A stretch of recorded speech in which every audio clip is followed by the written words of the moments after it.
on the TGE server and Twitter account. Ooh, all right, nice. So, All right.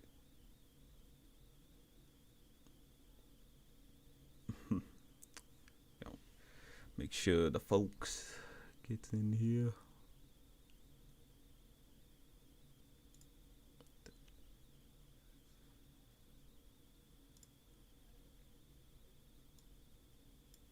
What is viewer activity? No, okay, I see what that does. Interesting. Let's get this shared in here. What up, Spin? It's been a minute, hasn't it?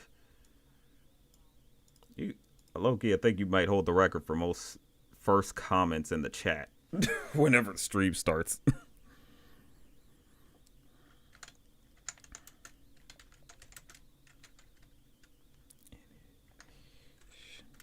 oh, This, hello. I yes, was about to say, can they hear? yeah, they can hear now. I just Okay, cool.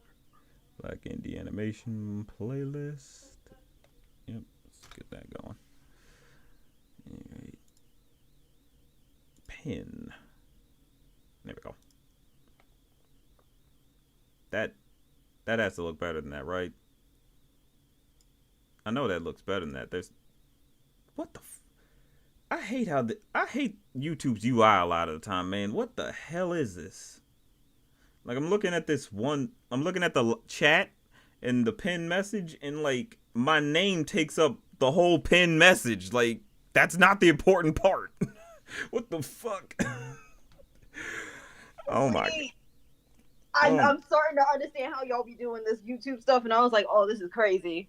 Oh no, this shit sucks.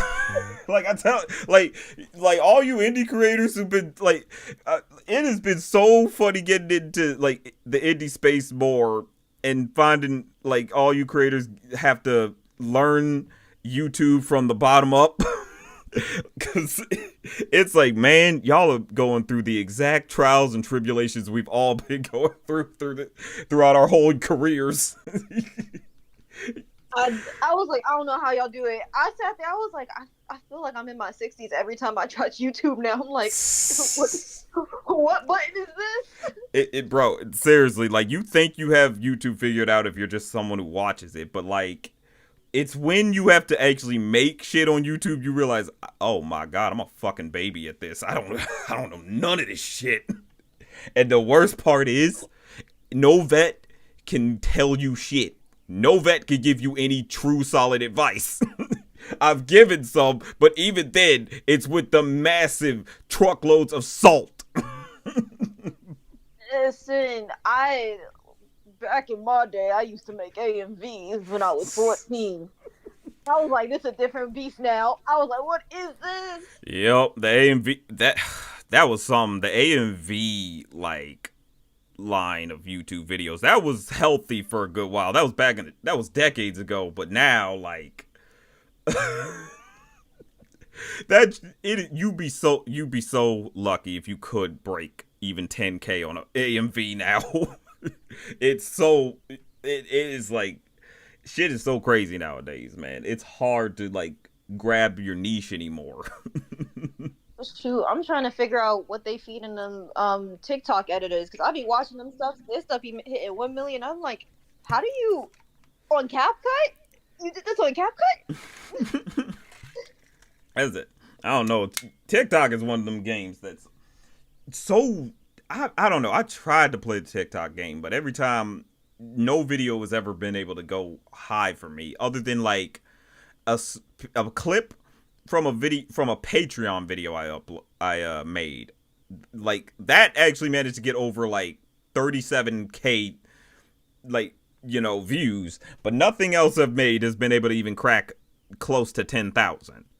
So TikTok is just one of them weird beasts. I don't know. Like I was just hell. I was chasing a trend because it was a clip for the show Legends of Chamberlain Heights. If you remember that. Yes. Yeah, that fucking show. Like that was like my friend Awestruck Vox of a roundtable told me, hey man, it may be there may be something to Chamberlain Heights on TikTok, and you might want to throw. Tarika told me I probably should throw my clip on TikTok just to catch some views, and I was like, shoot, why not? And next thing you know, it's like, okay, let's try it on YouTube. Somehow the trend was not on YouTube like that. It got decent views, but the trend was not that heavy on YouTube like it was on TikTok. And it's like, I don't know how that happened. Usually there's like crossover trending, you know? But now, I don't know. It feels like trending has become very consolidated to like the particular sites you're on, you know? It's it's interesting because for TikTok, you have about, I want to say, 1 week to catch a trend. If you don't do that, then you're messed up. Um, Everything is so fast paced because they already tell us when we make TikToks, they're like, "Oh, try to at least make 5 videos a day and have it in your queue." And I'm like, I'm an animator. That's crazy. 5. Like, see, that's why you see a lot of people uploading just clips from their like other channels and such versus trying to make new individual like videos just for TikTok. Like 5 a day? That's insane. Like, It's rough. It's rough. Lord. Like, you have to be a clip channel for 5 a day. You either have to do clips or you have to just be very silly and loose with your drawings. Because I know the stuff that usually broke for me was when I actually had to like not just draw. I had to just be like, I worked on this thing, and then it just broke, and I was like, okay, cool. Please like showcase my drawing. Right. God damn. It is just so crazy because there's no rules to this shit. You're just genuinely just throwing darts blindly at a board, you know, hoping it gets a bullseye. And then it seemed, and with YouTube, it's like, it could be easier, but even still, YouTube likes to fuck with you sometimes by not showing you your audience your stuff. And sometimes it could genuinely be because of some minute thing in terms of how you uploaded the video that can maybe mess with you. Like, I don't know. Like, I'm testing out a little theory because I did a video on the new Sony movie GOAT. And like, for the longest of last year, for all of last year, videos were struggling, right? But there was something I did. I changed, like last year I changed the category, you know, like the YouTube category that you pick when you upload, right? But I changed that for all my videos from film and animation to entertainment, because up until last year I was categorized as film and animation. I switched to entertainment, and honestly, I feel like that might have hurt me. I don't know. It's a theory because I don't really have a lot of evidence to back it up. But I feel like when I changed back to film and animation most recently on like my GOAT video, somehow that's starting to do pretty well compared to a lot of my other recent stuff. And I'm like, I wonder if if that category thing really messed up the shit. I don't know. It's a chance. It's a chance because it's really hard when it comes to YouTube to see what the algorithm wants and what it doesn't. Mm-hmm. That's what annoys me so much, is to have to chase an algorithm, because it's like, yo, I got my audience. Can I just cultivate around them? I just want to send them my stuff, because I could be fine just off of the subs I have right now, like 45K, which thank you so much for that. Love y'all so much. Like, that is a good number, you know.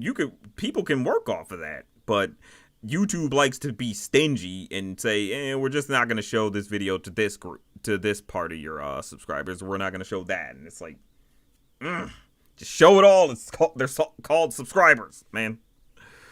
Lord. Yeah, it's weird because, like, truthfully, like I'm always keeping up on your videos too, and like I haven't, like, for you and a few people, I haven't been seeing them pop up on my feed, so I'm like, it's kind of weird what's happening.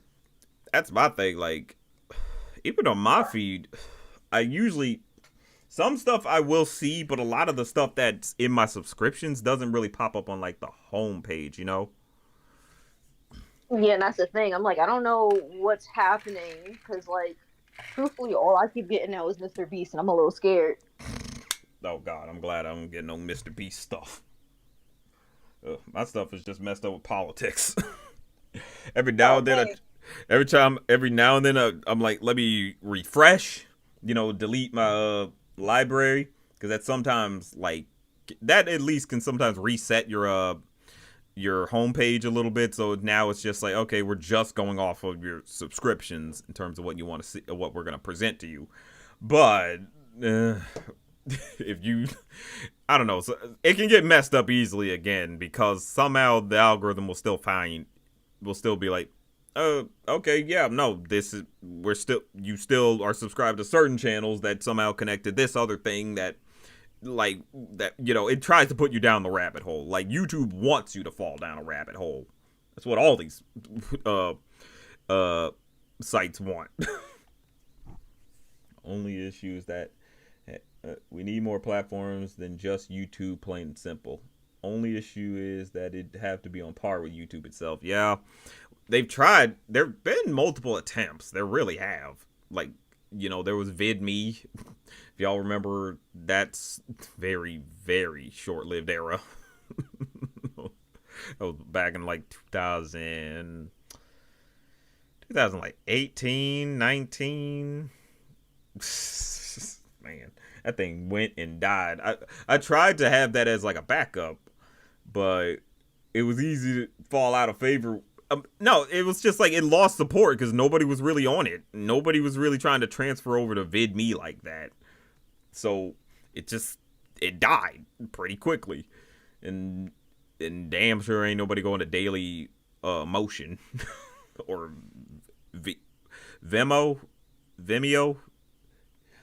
I, That for one, love me some Daily Motion. that is, you go to Daily Motion when like the video you're looking for specifically on YouTube is not available, and you gotta settle for the crunchy version. The Like, uber I, for crunchy one, one. love watching As Told by Ginger in, like, 480p with, like, the red line covering most of it. Holy crap. Damn. That is a struggle. That was the struggle YouTube back in the day. Daily Motion. I think it's still around, but I don't think anyone. I'm pretty sure no one uses it, or maybe the site ain't even usable. I think the only people that use it now are, like, when you're making a portfolio and you don't want to put it on Vimeo, a lot of them put it on Daily Motion now. Yeah, that makes a whole lot of sense. Yep, Daily Motion still exists. Yep, because I use Vimeo for student films back when I was in college, when they were like, well, don't put it on you. Whenever they were just like, yeah, just don't put it on YouTube for some reason. I'm like, man, as long as you keep it private, right? Oy. But I don't know. YouTube is a very cruel and strange mistress that we will never figure out. Plus, Vimeo can be an alternative. There's no way around YouTube's copyright shit. Honestly, I low-key feel like I've mastered copyright enough that I barely deal with it as a problem. Like, I've pretty much made it so the studios are basically scared of me. I bitch them. Not to brag. Because it's just like, because the biggest thing the misconception a lot of people get with the copyright is that they might fear that, the studio might actually sue you, and they're not. They don't got the money for it. They ain't got the time for it, and they ain't about to pay off the judges in your state to do it. Neither. They ain't about to take you to court. They never will. They're weak on that, and like, but the only problem is just the automated system that gets you. That's where it's annoying, because it's like you might have to cut around, and maybe you have a deadline to when you want to upload, and that's when it messes you up. It's because it's like, damn, I need to upload tomorrow, but now I got to deal with a copyright that's making the video blocked in like either every country or in some countries or so, and it's like, ugh. Or revenue sharing, that's the other ugly thing. It's like, that seemed decent until it became a case of, even if you have like 3 seconds of a clip or of a song or something, that allows for half of your revenue to go to the copyright owner. And I'm like, how does that make sense? Like, that's not fair at all. That needs to be played specifically by just percentage of how much was used. Come on now. What would you think if an indie cartoon ends up being a new adaptation of a beloved novel from a book series? I think that's something that should be like done more often. If like indie studios can get their hands on a franchise from like a book or so and are able to adapt it, like. I think that's definitely a lot. I think that's definitely a lot. There's potential in that. I don't care for. Just want to try new things here. I remember watching Tariq's Proud Family video on the Internet Archive. Don't do that. Oh man, Disaster Wolf Art made it to the stream. Hey, welcome. Yeah, I'm decided to finally get these started back up. Especially in this month of especially in the month of Black History Month. Oh, it's definitely been it's been a month. Oh, it's definitely been a Black History Month, to say the least. But, you know, aside from any sullen feelings we've been having coming into it, like, we're still here to do some celebrating of black folk and black artists. So I've decided to start back streaming with an indie watch along, but this time dedicated to black indie creators. And right now I'm currently joined with one black indie creator. Who are you right now?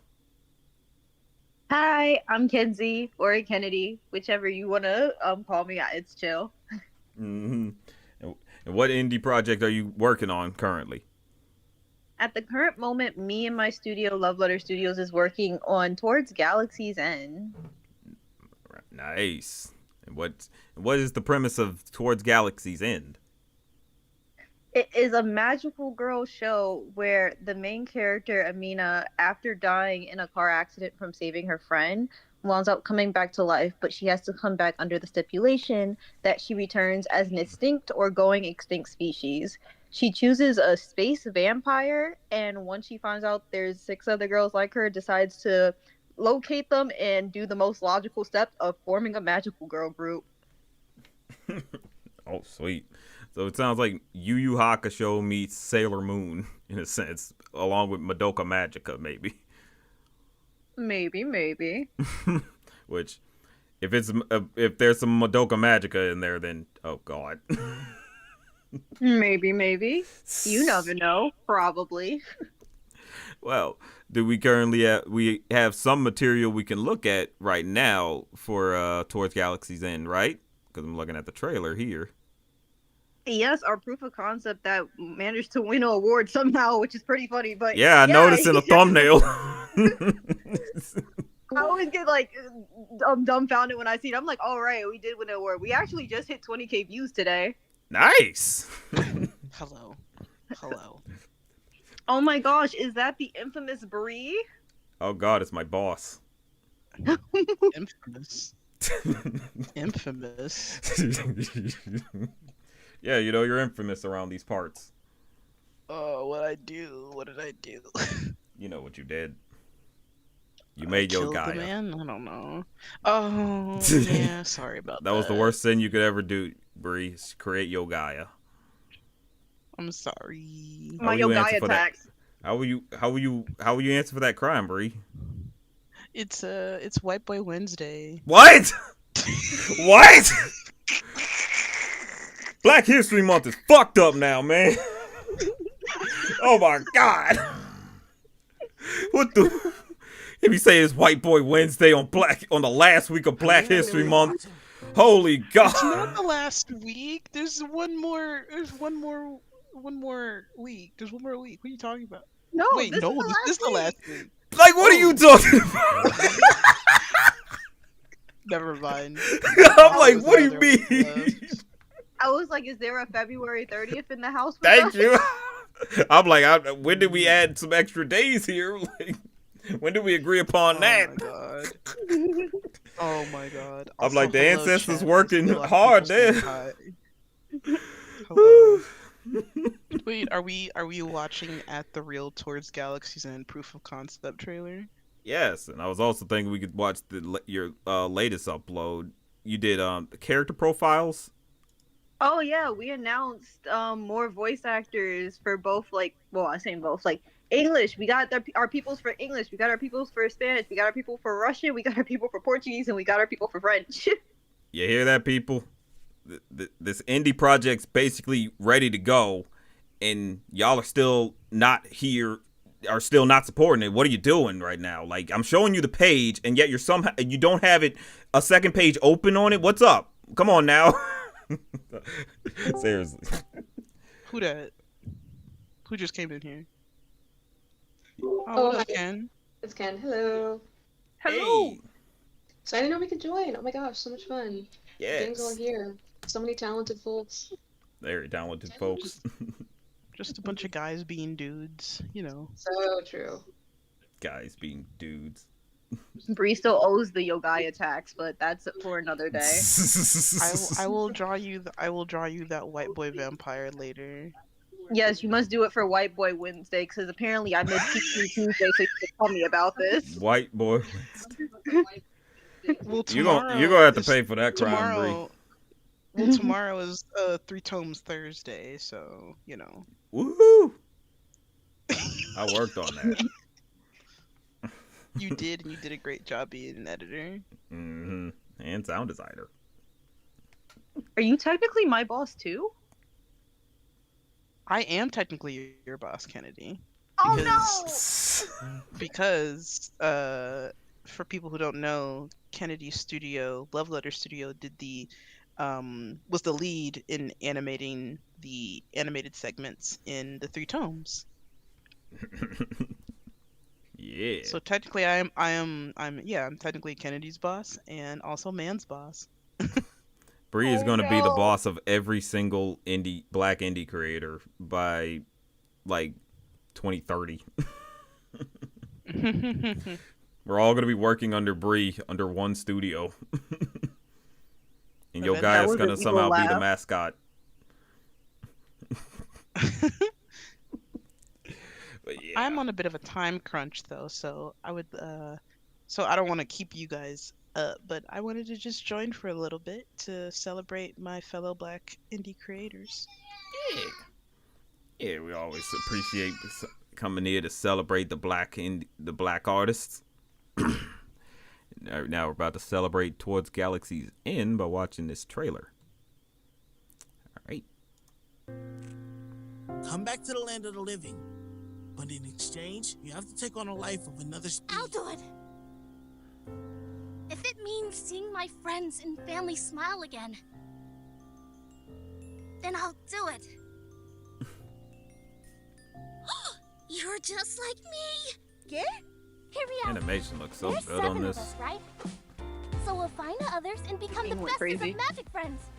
Can fight crime, stop the bad guys, cure the hearts of many, and wear cute outfits while we'll do it. Let's be magical girls together.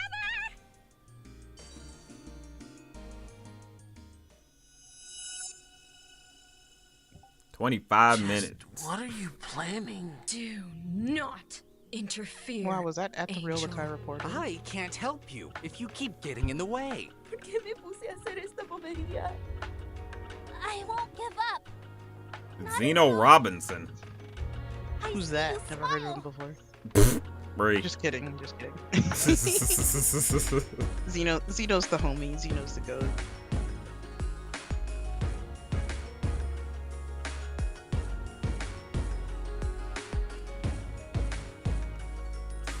Spins like spirit gun. If you had the chance to come back to life after dying prematurely, what exactly do you think you'd do?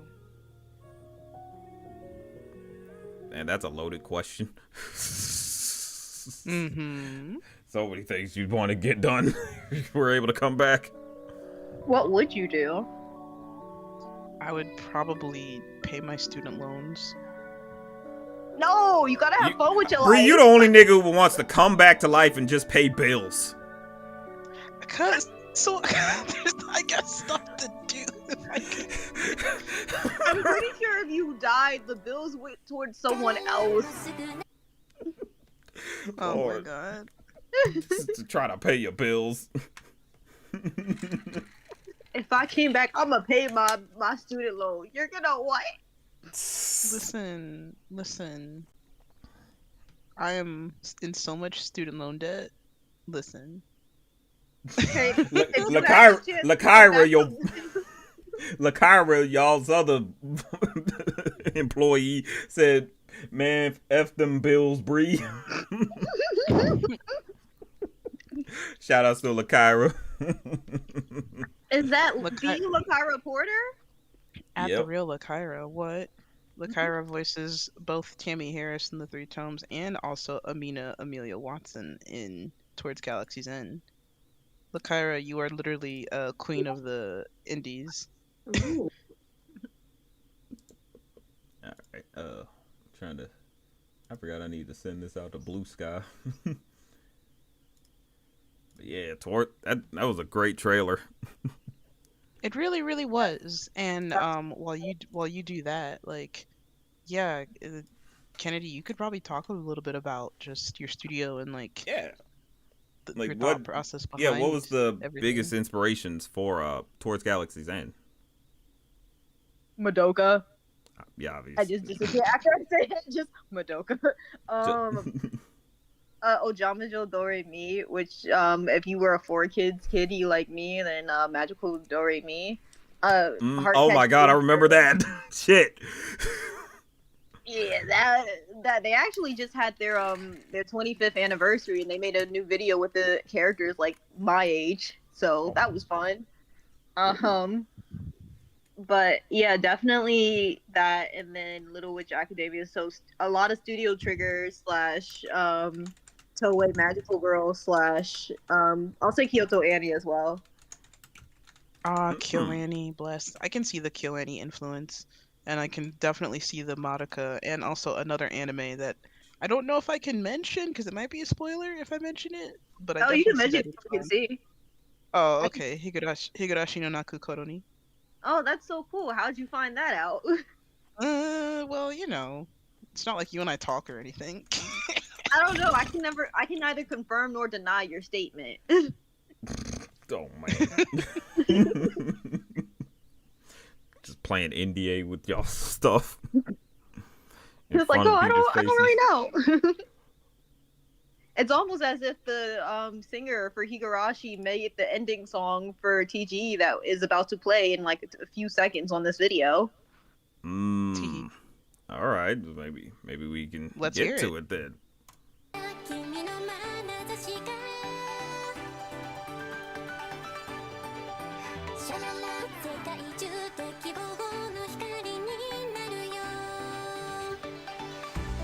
Kennedy, I didn't realize this was an original. Because I was wondering when I first heard this, I was like, is this an original song? Yeah, all of these are originals. Nice. Awesome. In here. Lykyra Porter, who's also in the chat. You're creeping me out. And what's with the wings? Also the See, voice of Lykyra Tammy Porter. on Three Tomes. I know this trope.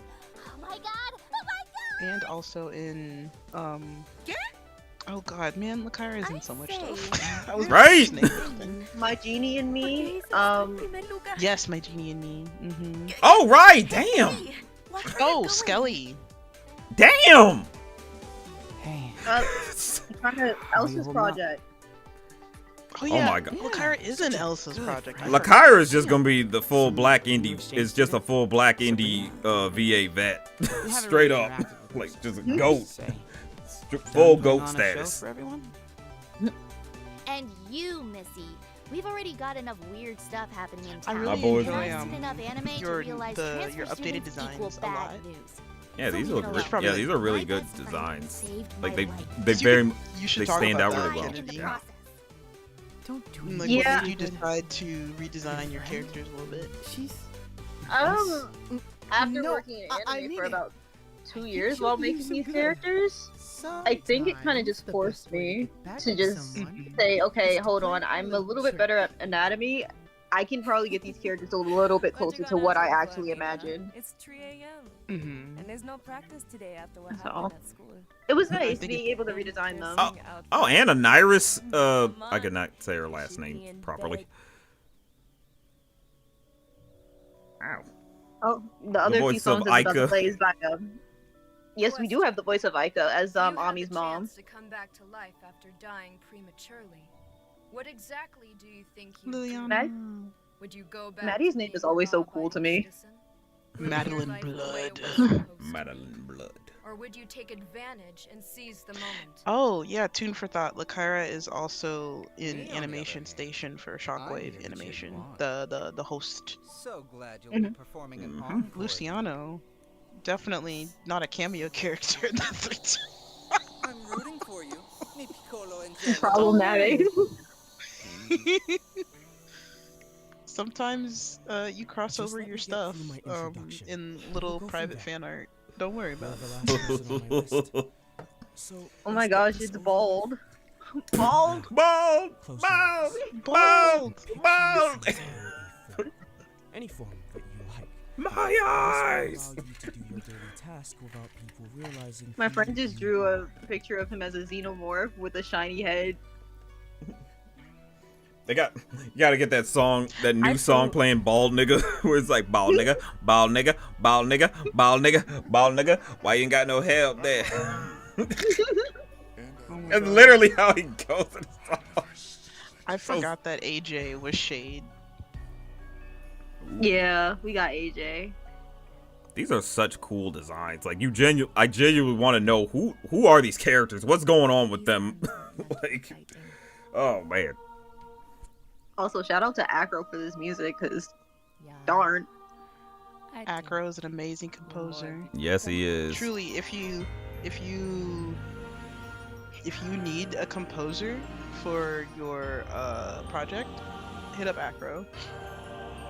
Oh yes, Kennedy, you should probably talk about that because in the proof of concept trailer, this is a 25-minute pilot, but now it's saying 7 shorts. Yeah, I'm gonna have to go through that. I'm just soaking in Acro's music. I'm sorry. Yeah, he's cooking with this. Like, damn. Y'all definitely releasing the soundtrack, right? Part of the Kickstarter actually. Ooh. Y'all hear that? Y'all want to hear this? Y'all want to hear this? Y'all better go to that Kickstarter. March 1st. Holy shit. Yep, March 1st. Then y'all better be ready. Yeah, I'll explain how these shorts work in a second. Cause yeah, it's a lot. So March 1st, do we get that Kickstarter link? You should drop it in the chat. That's so true. Do we have the Kickstarter link? Hold on, let me find the Kickstarter link. Yeah, Do get you that have link. it? Drop it in the You chat. have it in here. Yeah, it's right here. Yippee! Yip yippee! When does the protagonist pay her student loan debt after being brought back? That is such a crazy thing to do when you come back. Is like, I gotta make sure the bills are set. Oh my god. Like, I'm sorry, if I'm coming back, one, I'm not telling my bill collectors I'm back. Like, they don't need to know I'm back. He said, I gotta pay my student loans. You gotta what? Such a Listen. wasted opportunity. I'm sorry, okay? That was the first thing that was just on my mind. That is a trauma response. That is a pure trauma response. You do know you're gonna have to clip that, right? What's the first thing you have to pay my student loans on?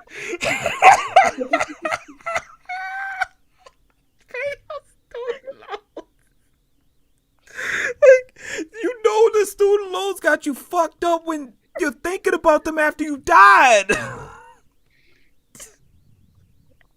You can come back as any species. I come back as like a strange exotic species.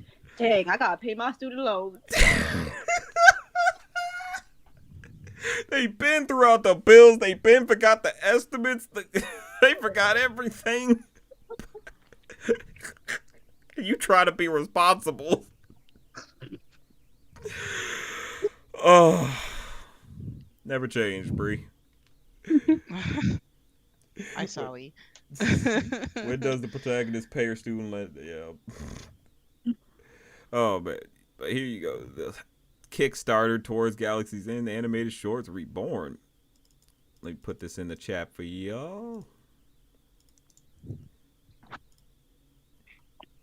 And I guess I should explain the short situation, huh? Yes. What is going on with that? Since it's not going to be 25 minutes anymore. So essentially, we decided to break apart the episode into shorts so that way it's a little bit easier for us to fund it without having to worry, so we can keep moving forward. So technically speaking, the 7 shorts still adds up. Well, actually adds up to almost 28 minutes. But the shorts, I should say, actually belongs to a newer script of the same episode 1, but this time around it combines episode 1 through 3. So we have about an hour and 30 minutes worth of shorts ready just in case. Oh wow. Jeez.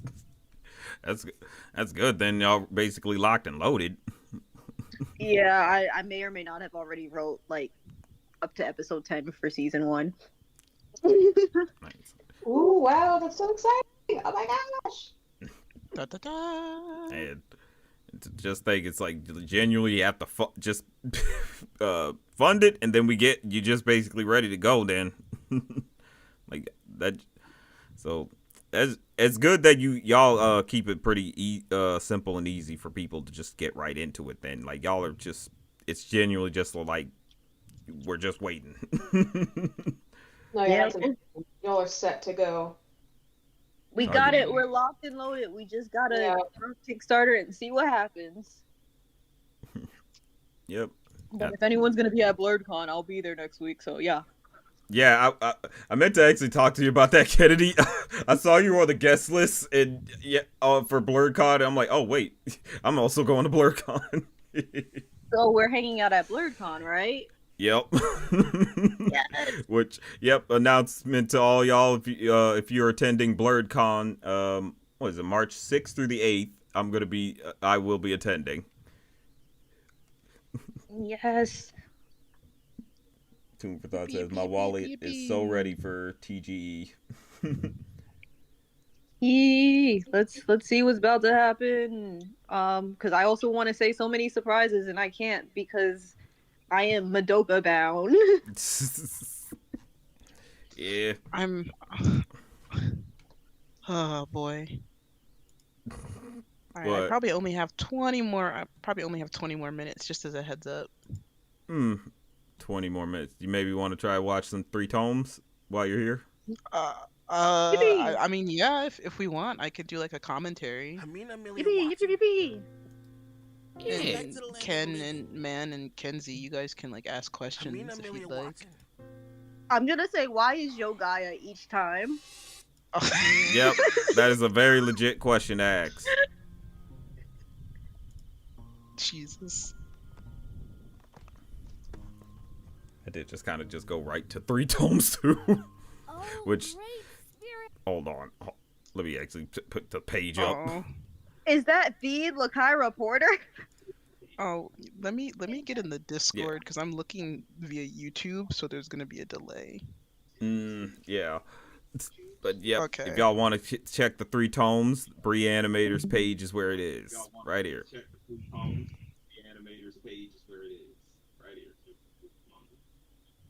You might have to turn the volume down a little. Oh, I did.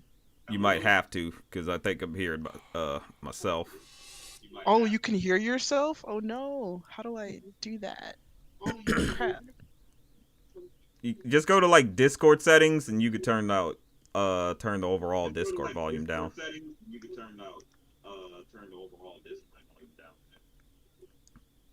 Or like Discord voices. Oh. Like audio and video. Microphone? Yeah. You might turn down your microphone, but you just need to turn down your your microphone. Never mind, yeah.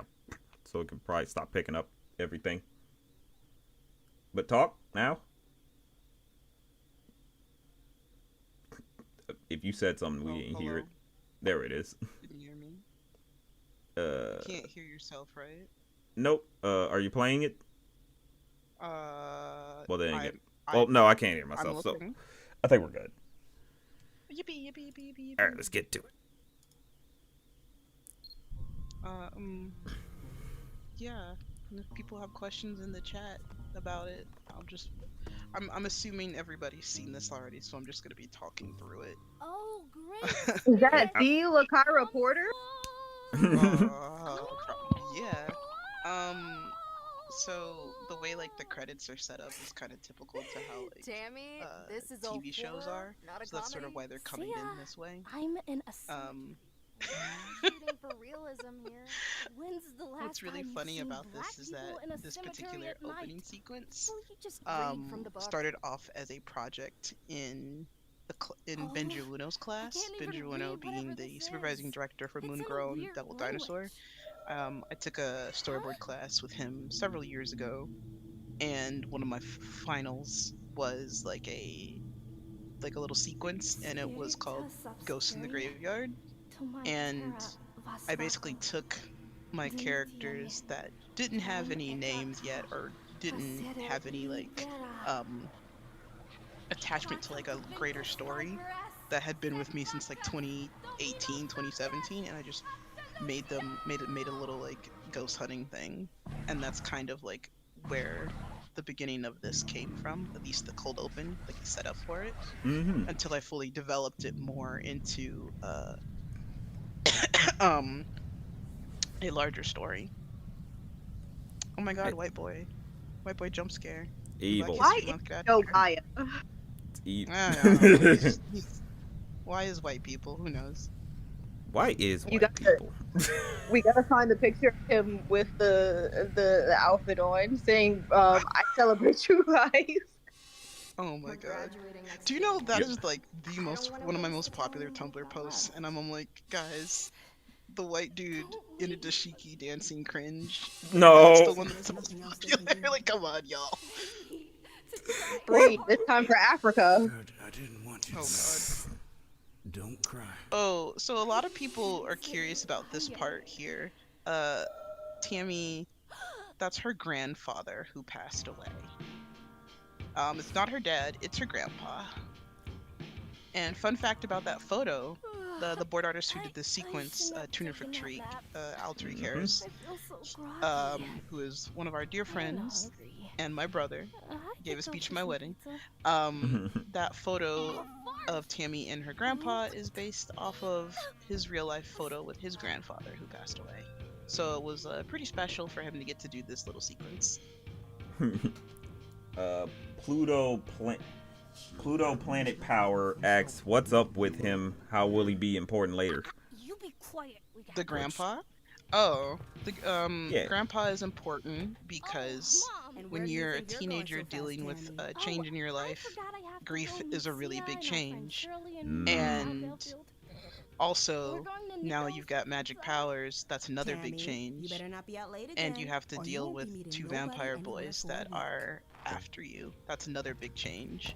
And both vampire boys represent two ends of the spectrum of change. Whereas, like, you know, vampirism is never-ending and immortality. And one of them really likes it, and the other one doesn't like it and wishes he could change. Right. So that's sort of how it plays into it. Tammy's just dealing with a lot of different sudden changes in her life that sort of push her into growing and being okay with accepting change in life. Right? You're late. Yeah. It seems like the biggest thing you wanted to get across was having to accept change, even through the most menial changes, like having to go to a different school, to losing a loved one. Which those are like it's interesting to get into both of those significant forms of change, because I do think it's like it is important to showcase that it can be small, but it can also be big. There's, you know, it varies, and we have to approach it according to, you know, the situation a lot of the time. But at the same time, we have to recognize we're not alone in it. That's fine. Exactly. It was awkward, but fine. This sequence here was done by, as you see the boards change, this was done by Kylie Gay, who also did the illustrations at the end, in the end credits, and she did like the last chunk of the boards. These boards are kind of like a combo of Kylie's and Tariq's, because she did some revisions on this sequence. But Kylie she's a very talented board artist. She worked on the Tiana animated series over at Disney Feature. Rest in peace to that, and to whatever we end up getting, that short special thing, whatever it is. But Kylie also was a board artist on Haley's on It, and the Mickey, Paul Rudish shorts as well. Oh no, this sequence, we switch over to storyboard artist Dana Barnes, who I worked with on many Botoons. Dana's a really talented board artist, very good action guy. And the cleanup of these boards was done by Jason Raymond, who has a short film coming out soon called Waves, about what it means to be a young black boy and queer. So its exact whereabouts aren't quite clear. But do not fret. Shout out to Justice Slocum, who's Alonzo here. If you've played Persona 3, that's Shinjiro Aragaki in Persona 3 Reload. And also, if you liked Mau Mau Heroes of Pure Heart, Lord Chaos, the Spooky Void there, that was Parker Simmons, Mau Mau himself. It was so interesting to have to edit his voice and try to come up with that, to try to make it like scary. In the sound design process, it's like, man, I've heard this man as Mau Mau, and now I've got to make him sound like this evil, shadowy entity. Right. But I think I pulled off a good, scary voice for him. Progress, or is this gonna be day 3 of no hocus pocus? Where's the excitement, like last time? Oh, I'm trying, you guys. Oh yeah, Tune for Thought. No. Mockingbird says, I like this character, the British magical girl, Shirley. They like Shirley. I'm glad you do. Shekinah McFarlane, or Shaka, this was her first time voice acting, actually. She'd never done it before. And Hi, Chris! Oh, Chris. Just in time! Hello. Chris Wade just joined. Yeah, because yours is up next. Oh shit! I don't want to be here for that. No. Too bad you shouldn't have showed up. Now you're next. You will get your Kickstarter supported, and you'll like it, sir. Oh my god. But yeah, Shaka, who voices Shirley, this was her first time doing voice acting, and she did a really good job. She just needs better equipment, and she got slightly better equipment for next round. So for episode 2, she'll probably have like a little bit of better quality. But she had a lot of fun. Yeah. And, she was just really excited to play the role, because Shaka is traditionally a musical theater actress. She's based out of Germany and in Hamburg, but she's from the UK. And when I reached out to her, I knew her through Tammy's mom's VA, Virginia, who I used to work with on Proud Family, who's also a musical theater actress. And Shaka was just like very excited to try her hand out at VA work. Huh? Yeah. Shaka honestly was a good voice. It's just like, damn, man, it's only that mic was good. It's just really the mic. It's just really the mic. Yeah, it's like I tried to do what I could to like at least make it sound decent, or at least it's like, okay, we know what she's saying, But it is like, yeah, if you do not have a good mic, like that will fuck up everything else. Magic spells, witches. You can only do but so much. Yeah. But thankfully, like her reads were really good, and she was excellent. Cleaning it up. You did a good job cleaning it up as much as you could. This sequence right here is really funny. Here's Kylie kind of coming in for some revisions again. And these are lines that we kind of redid because I realized that Tammy didn't have a proper like I want moment to sort of like make sure we understood her as the main character. Like, what does she need? What does she want? Like, what is her troubles? So I tried to make sure that we got that in there before she sees Jogaila for the first time, standing there, cute and menacing. Hey, guys. Cute, Why menacing. is Jogaila? I don't know. Seriously, Bree, you gotta answer the question. Why is Jogaila? I don't know, because cute, mysterious, hot boy. I don't fucking know. Also, Pluto X is surely based off Aurora from Sleeping Beauty. Shirley's design definitely is, yes. I wanted to portray a larger, dark-skinned black girl that was being very like feminine, and to like kind of showcase that. And my favorite classic Disney princess is Aurora from Sleeping Beauty. So I gave Shirley Aurora's outfit, like in kind of an homage inverted color, because like the corset part of Aurora's dress is the lighter color versus like the, at least I think it is. I think the colors are inverted, but yes, her dress is an homage to Princess Aurora. But specifically her like Briar Rose, like out in the woods outfit. Oh, and like here, these boards are done by Kayla Lash and cleaned up by Ernesto Alonso. Kayla, very amazing board artist. I worked with her on the Proud Family Ladder and Prouder. But she's like really great at action. She recently was at Warner Brothers on, I don't even know, has it been announced? She was on some action superhero show. And also she worked on X-Men 97 as well. What the heck is making And, that is Ernesto hasn't broken into the industry yet, and it's honestly a crime that he hasn't. But because he's also a very talented action board artist. Yeah, that is some note about a lot of these indie projects. It's like a lot of them come from people who've been in the industry or worked on like a TV show of some sort, even if it's maybe like a show most people are in this type of space haven't really seen. It's like these people are vetted, you know. Like, you're not just giving money to just some random person who just said, I'm gonna make a cartoon out of nowhere, you know. Like, these are people who've been through their paces, you know. And now it's kind of getting back to them old days, like back when the studio system was starting up, you know. And people, you know, worked for other bigger companies, but then said, you know what, I got the talent. Why don't I start making it?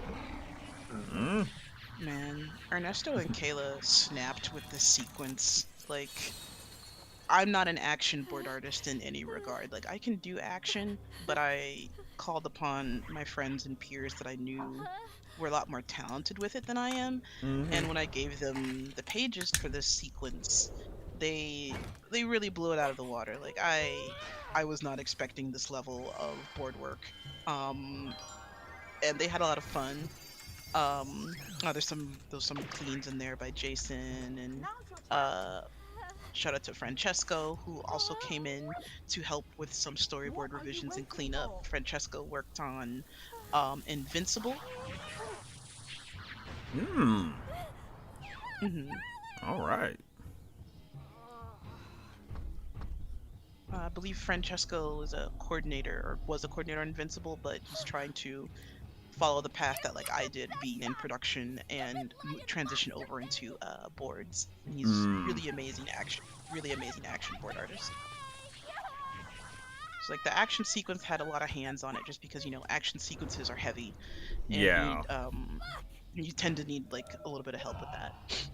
Yeah, because it's so many moving parts, you gotta make sure you get right. And so you really gotta make sure everyone's coordinated. No turning back. Yep. I love this sequence so much. Pay for hurting my friends. I don't know. I wanted to be a little corny anime here. On this sequence, I storyboarded this. These are my drawings here, and those are Ernesto drawings. More Ernesto drawings. This is a huge homage to Cardcaptor Sakura. Here's my drawings again. with a little bit of extra help with cleanup from Kylie to help me because I was swamped with my like day job. So I asked Kylie to come in and help me out a little bit to clean some stuff up. There's more of my drawings, more Ernesto. Truly, truly a big collaborative group effort here. Yep. Trying to find the right sound for that for the bird attack was interesting. It's like I had to mix up different crane noises. I think I threw a little bit of my own into it. This Alonzo. Nothing personnel, kid. Surely. This sequence was, and here's Pilan doing some revisions. Pilan works over at Disney TVA with me currently. They're a PA over on Mickey Clubhouse, and they're also trying to transition to boards. Best do as he says. Is that my son? That's my son! That's my son, you guys. That's my son. I'm very fond of him. That is my son. That's my son. He doesn't want to be here. That's my son. Okay, I'll stop now. Your son who just does. Your son who has mood issues. Please. I knew it. Shout out to my very good friend and little brother Corey Wilder, who really brought Darius to life. Shout out to Love Letter Studios. What? And also a couple of friends doing freelance. Zombie Bomb. I low-key forgot I was in the stream because I was just straight up watching this in silence. I was like, alright. I was like, oh wait, I gotta talk. Just getting sucked into it. I was like, wow, this is really good. I'm hearing it from my phone, but I'm watching the stream. So like, obviously like the sound isn't correct with what's happening on the stream, but I'm still just like, yeah. And I was like, oh wait, I got words. White boy, that's my other son. That's my other son. Bree, why does Jogaila? Because we need two boys, okay?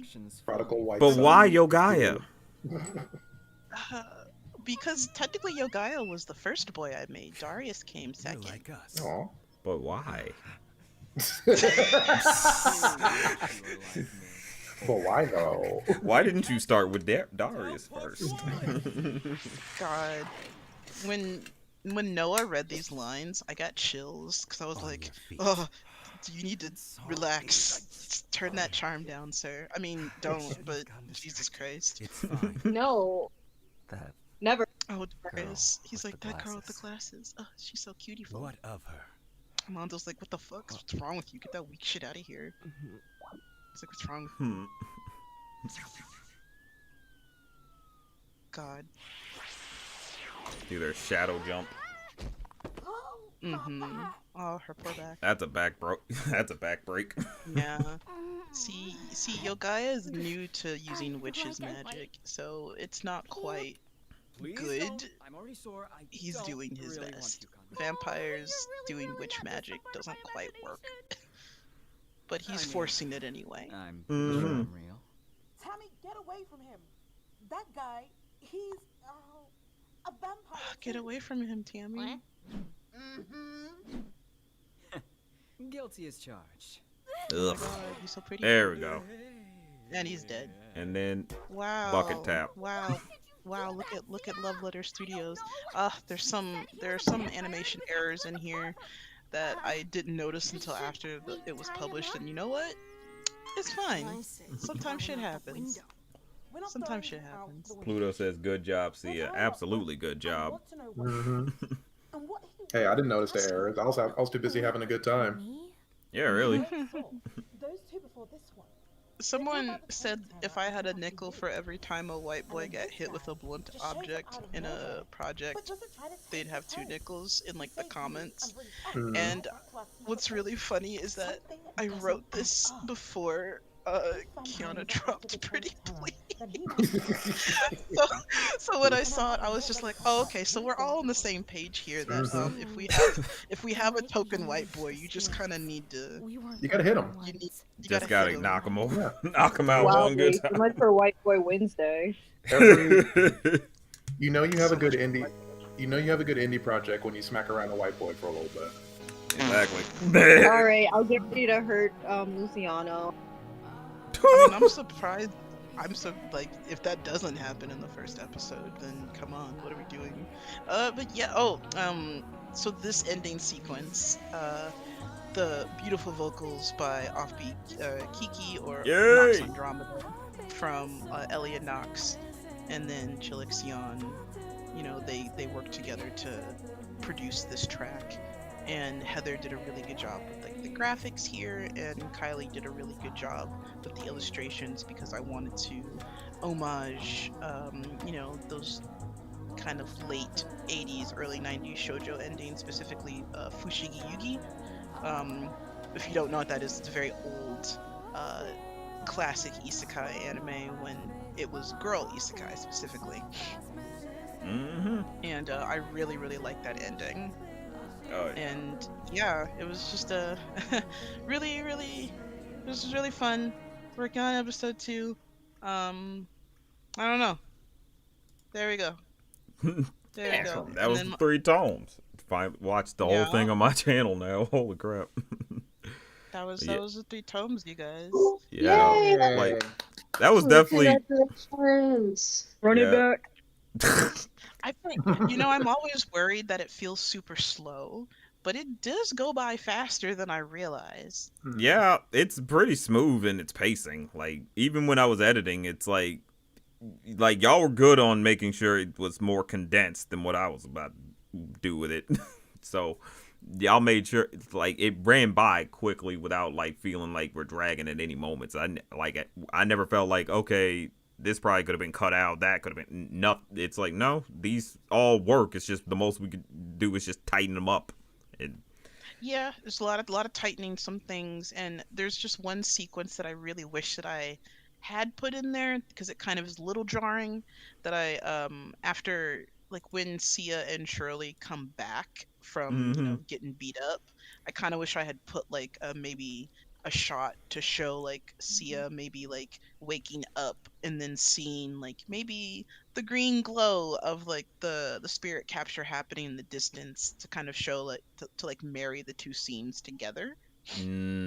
Like just to sort of like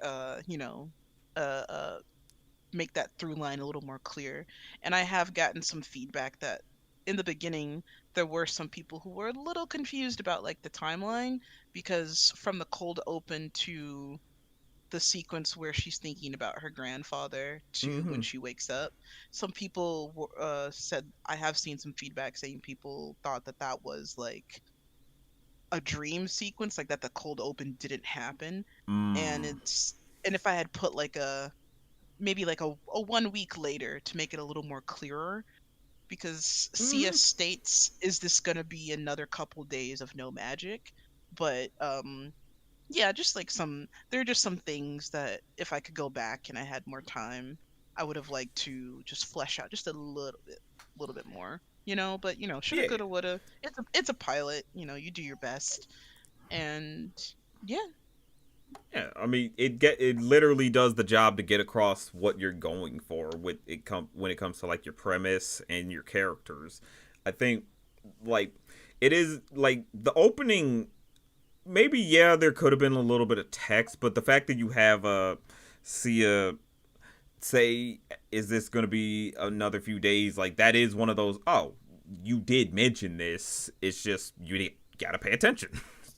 As an audience member, that it is like pay attention a little bit, But I never felt like it was like.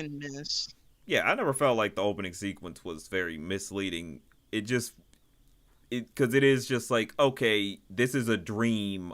I mean, or like Tammy wakes up, obviously remembering back to when things changed, and that's not uncommon. Like it's not uncommon to like dream about the past. Yeah. But the 3 tomes, guys, working on episode 2, and gonna have a crew screening next month with some of the team and friends of the show. And yeah, that's pretty much it. And I gotta bounce, but it was lovely getting to chat with everybody. It was great Later, talking. Bree. great to talk to you about the Three Toads. Especially get some outright commentary. Director's commentary. That's actually exclusive now. Wait, Freeman, before you go, I have one final question. What is your question? Why is Jogaila? What? Okay, well, when is Jogaila? When? Also, just really quick before I go, if people want more of this world beyond the pilot, I do upload like comics and comic dubs on my channel and on Instagram, and I have a master post on Tumblr that has like all of the like comics that I have. That just sort of like show more of the characters interacting, more of the world, and there are 2 comic dubs on the channel where Tammy talks to the vampire boys just a little bit more, and you can see how like they interact. And currently working on another comic dub with a character that you may have seen me draw a lot. That's very relevant to Alonzo, but we haven't introduced him fully yet, and maybe I'm excited to see that. Soon. I'm excited You to see him. You might get to see him soon, and you might get to hear him soon. He sounds fantastic. Just so y'all know. Yes, he has been cast. All right, but I gotta bounce. I gotta go take care of my baby. Yeah, go take care of the baby. Bye. Go take care of Mini Bree. Bye, Bree. Bye. All right, Chris, we're about to get yours funded. Oh my God.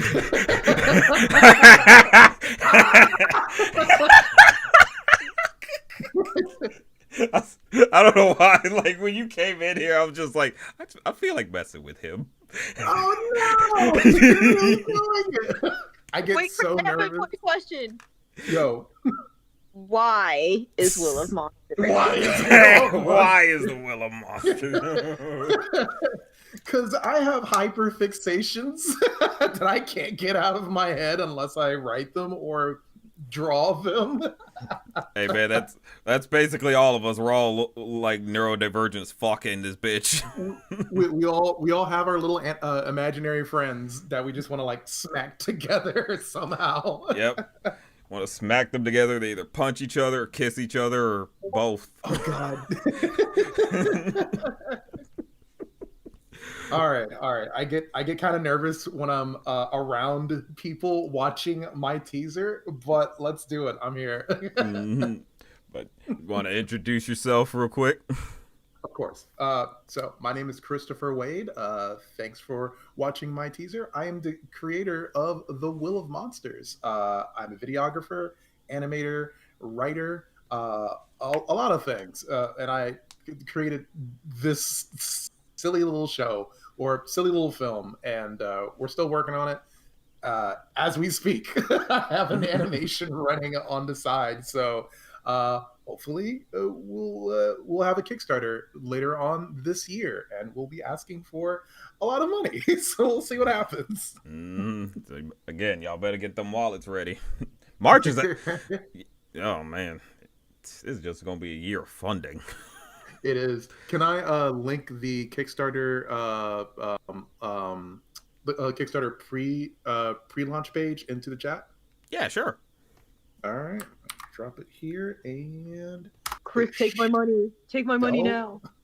Oh, if you sign, shout outs to Kiana May in the chat, as well as Postmodern Art Podcast. Yo, hey guys. Hello, cool people. Yeah. Thanks for popping in. If anyone wants to visit that link that I just dropped into the chat, you'll be up to date when we finally launch the Kickstarter later this year. So wait, hold on. I don't think the link went through. Oh no! Send me the link. Send me the link. Yeah, I got it. Sure. I think it might be like a settings thing where they like won't let audience members post links. Got it. Try that one. I just posted it in the VC. There you go. Yep. YouTube doesn't allow links, but I'm here. YouTube doesn't. Only if you run the stream. Yeah, only if I run the stream. Yeah. So Okay. That's how I go. Okay, I got you though. Cool. YouTube said you will not know why Will of Monsters. Oh my God, YouTube. I can also probably send y'all these clips individually if y'all want to upload them to y'all pages, just so to show off everything a little for you. Hell yeah. Also, I see a lot of cool peoples in the chat. Hi, cool peoples. Oh yeah, shout outs to Pan Pizza of Rebel Taxi. Holy crap. Became star-studded tonight. Yeah. Which is honestly great for the return of the streams. Yeah, thanks for dropping by. Kickstarter. Yeah. Oh, wait, no, it's not morning. Wait. Well, that still says hello. Sorry, I just had a moment. I get it. That happens sometimes. It's like, do I say hi, good morning? Wait. When you get caught between them. Hi, guys. Man's got you covered. Love the energy here. Oh, man. All right, but now we're getting into some Will of Monsters. Hell yeah. So I like to think of Will of Monsters as if you took Final Fantasy and crossed it over with Over the Garden Wall. It's going to be more than that, but those are two of my favorite things, and I thought it'd be kind of cool just combining them together and seeing what comes out the other end, especially since I love fantasy world building and also weird macabre things when it comes to like magic and Halloween and just the vibes of autumn. So here we go. I mean, I love me a good autumn series, man. You talk to me sweet if you portray autumn right. I love autumn. You're talking to me sweet, telling me it's autumn based, okay? Listen, it's my favorite time of year. I was born in it. It's the season just feels so good. There's such a great vibe to it. I'm talking about the weather. Let's just talk. Let's just watch the thing. Let's do it. Let's do it. Nations, monsters, sinners, abominations, monsters. That is what they call us, and it's what they will call you if you were different. Ain't that but out here, the only pure thing is the hungry indifference of life. When a man has but one thing left to lose, what will he do to protect it?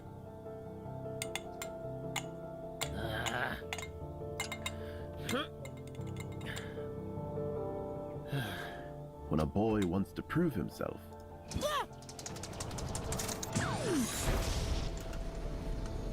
what will he sacrifice to do so?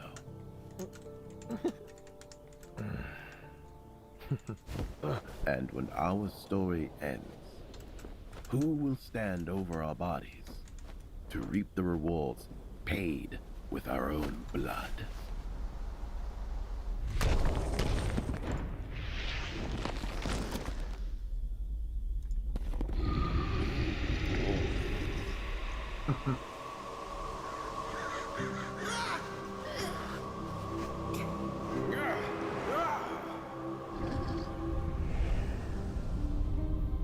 Jeez. Yeah. Well, so we made this about 6 years ago using, of all things, Adobe Flash. We won't be doing that no more because I lost so much footage during a weird glitch. Yeah, and then they just smooth killed it.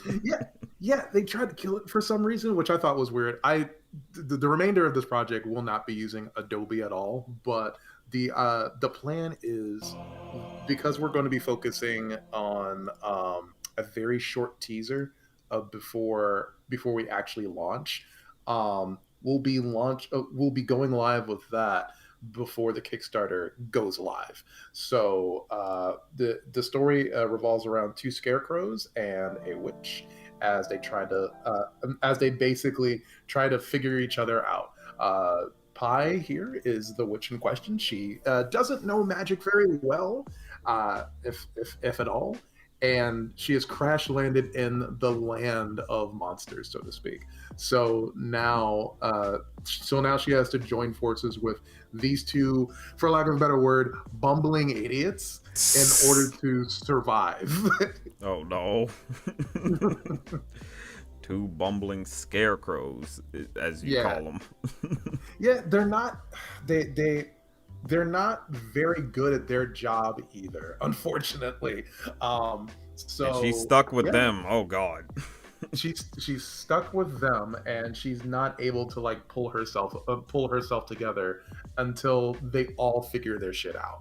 That's really where I'm going with this. I'm trying to like invoke those late 80s, early 90s animated movie vibes, kind of like with Don Bluth and and like Final Fantasy 9, trying to like get those nostalgic feelings happening going again, but also applying something new, so you're not just seeing a rehash of the same story you've seen a bunch of times. Yeah, I think that's a good approach to things, because sometimes, people think you have to use something super familiar, right, to be able to get people to watch something. But it's like, no, it really can just be trying to invoke a feeling while still doing something new, like that goes a lot. That will always go a long way before just focusing on just nostalgia, and I think because watching this, I get sort of I do get a lot of those old 80s animations feels, like those obscure joints that you don't really watch a lot of, or you catch randomly on a Saturday.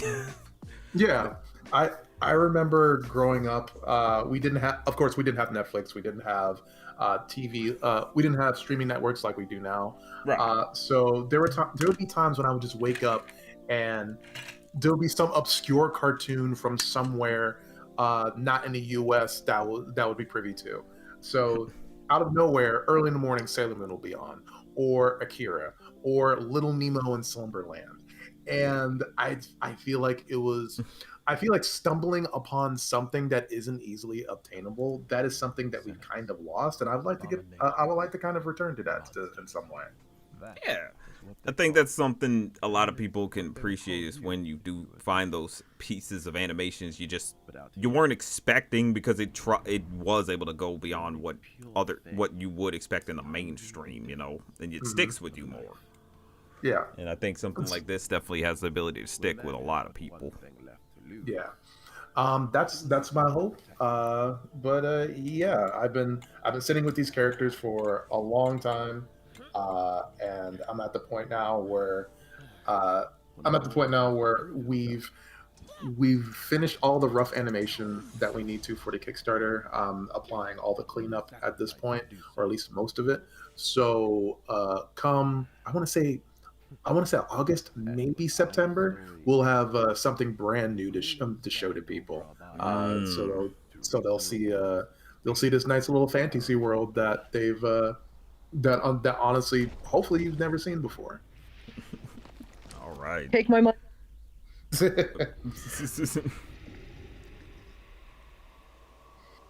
Oh man. I'm sorry. I've watched this trailer like multiple times. Maybe, I'm glad. Especially since it's like I've had to edit like AMVs with it. So, all right, I'm gonna be real with you. Like, we've been working so hard to get this teaser to get this newest footage going, because I too have seen this teaser, and I've seen like. I'm always thankful that you show it, that you fit it in with all the other indie projects. But I'm also sitting here like, there's not much else to show. This thing's been here for 6 years. I need to finish the new shit that I'm working on. I mean, hey man, that's motivating factor right there. It is. It's like, that's good motivation. It's like, hey, if I can inspire creators to get back to drawing and shit, I'm like, hey, I'll do what I can. I'm working on it every day, but I got a 9 to 5. I gotta get my rest too. It's the indie animation's hard. I wish we could all do this thing full time, but it is what it is. We got to make do with what we have. Yeah, like that's one thing a lot of people take for granted when it comes to this indie. When it comes to being indie, it's like, this is like full on guerrilla like shit having to do this on your own, because a lot of people do work 9 to 5s, have to work regular jobs just to pay regular bills. You know, that's not putting it towards a Kickstarter or nothing, or a show or your hobby. That's putting it just towards rent. Yeah, I got real fortunate in the fact that like the job that I have pays me enough that I can actually like afford great talent, and we can be able to like chat back and forth and pump out some really cool looking art. And I wouldn't be able to do this without them, like without having like a great team behind me who's excited to work on the thing, but also like being willing to like hit me up via email or text and just be like, when's the next assignment? I want to work on this shit. Give it to me, you know? So I'm having a blast working on this thing. I want to be able to get you guys, get everyone something new and something amazing to watch. But most importantly, I want to see it done too, because I want new cartoons to watch. We need new cartoons, because let's talk about it low key. Like, the studio system has been all over the place with like TV shows and movies. Some movies are doing okay, low key. I'm not gonna fake. Like, I have no idea. Good, but I have couldn't no tell idea you what the fuck's going on with television. I have a little bit of an idea of what's going on. Like a lot of the investors are just like sitting on their hands because they're waiting to see what AI is going to do, which it's not going to do too much. AI ain't gonna do shit. Ain't gonna do shit. It's been here for 3 or 4 years. It's not doing anything. Don't let anybody tell you AI doing anything. AI is iRobot, and that movie failed. Okay, that movie did fail. Look, none of us need the skill issue machine to tell good stories. We all know how to do it, and we can. And if we don't, we all know how to learn.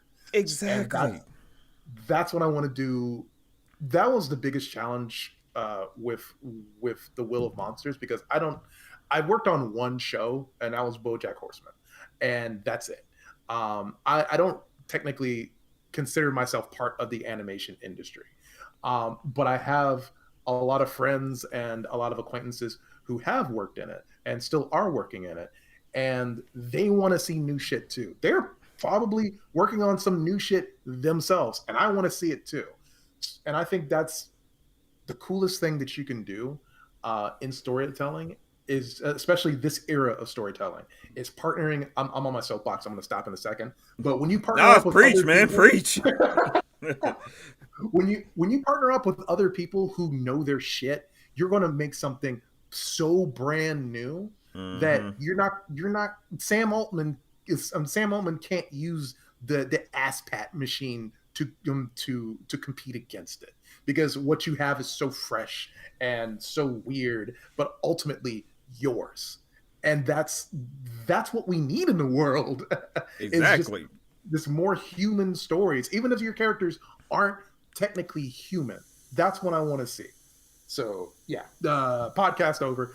No, I don't need to be on my soapbox for any longer. But yeah, that's what I think about indie animation. If you guys want to support me more, the Kickstarter link is in the chat. Please sign up to the pre-launch page, and I'll see you guys later this fall if all goes well. Yeah, to the pre-starter page. Let me go to it real quick so they know what it looks like. Mm-hmm. Here you go. Will of Monsters, fully funded, a brand new fantasy film launching soon. Be sure to hit that notify me on launch button, y'all. I'm not logged in, so I can't hit it right now. But I mean, you know I'm good for it. Yeah.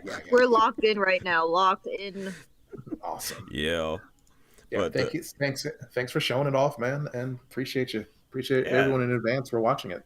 Yeah, no problem. I like being able to like showcase people's stuff on these streets. Why the fuck did Doug Walker start? What the fuck? I had a jump scare. I was like, no more. Like no shade to the man, but I was like, what the fuck? That should have auto started. No, please. Hello. I watched it so you. Lord. I watched it so you didn't have to. No, please, no more. God. That was unexpected. That was a Doug jump scare. Oh man. But yeah, I love being able to actually support indies however I can, even if it is like, okay, I can't give money right now, so how about let's push you out there for people who can give some money, you know what I mean? Oh yeah. Yeah.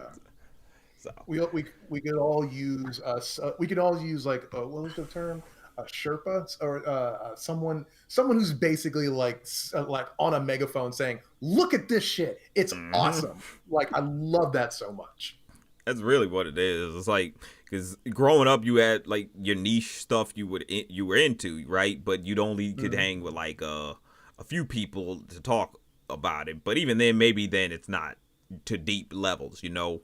But now you got, once you're able to build your own platform to be able to get more people into the stuff you like, so you can start talking to people about the stuff. It's like, okay, let me start working now. Let me start getting this out there because I want more of this stuff, and clearly it needs support.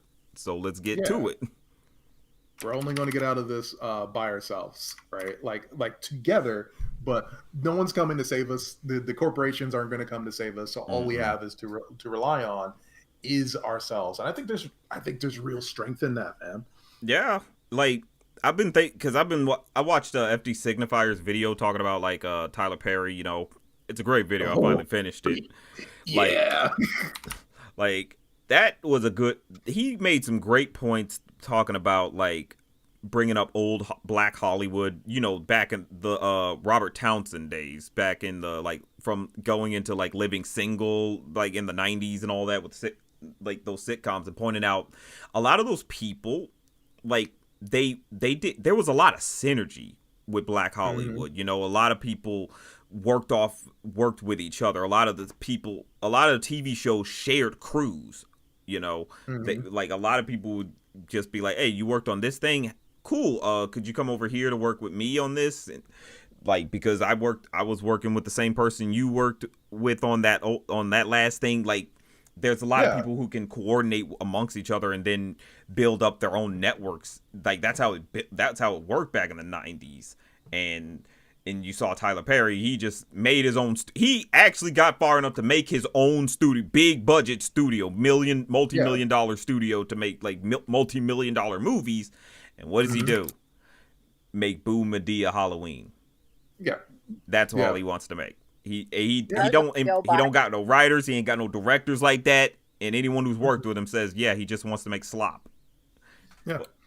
But more people, but the old Black Hollywood made it clear, it's like we care about quality too. We do want like we care about each other, and that's why we pass these jobs along to each other, because we're just building our own community basically. It's like they were building an actual table for everybody to come sit at, you know. It's just Hollywood got stupid.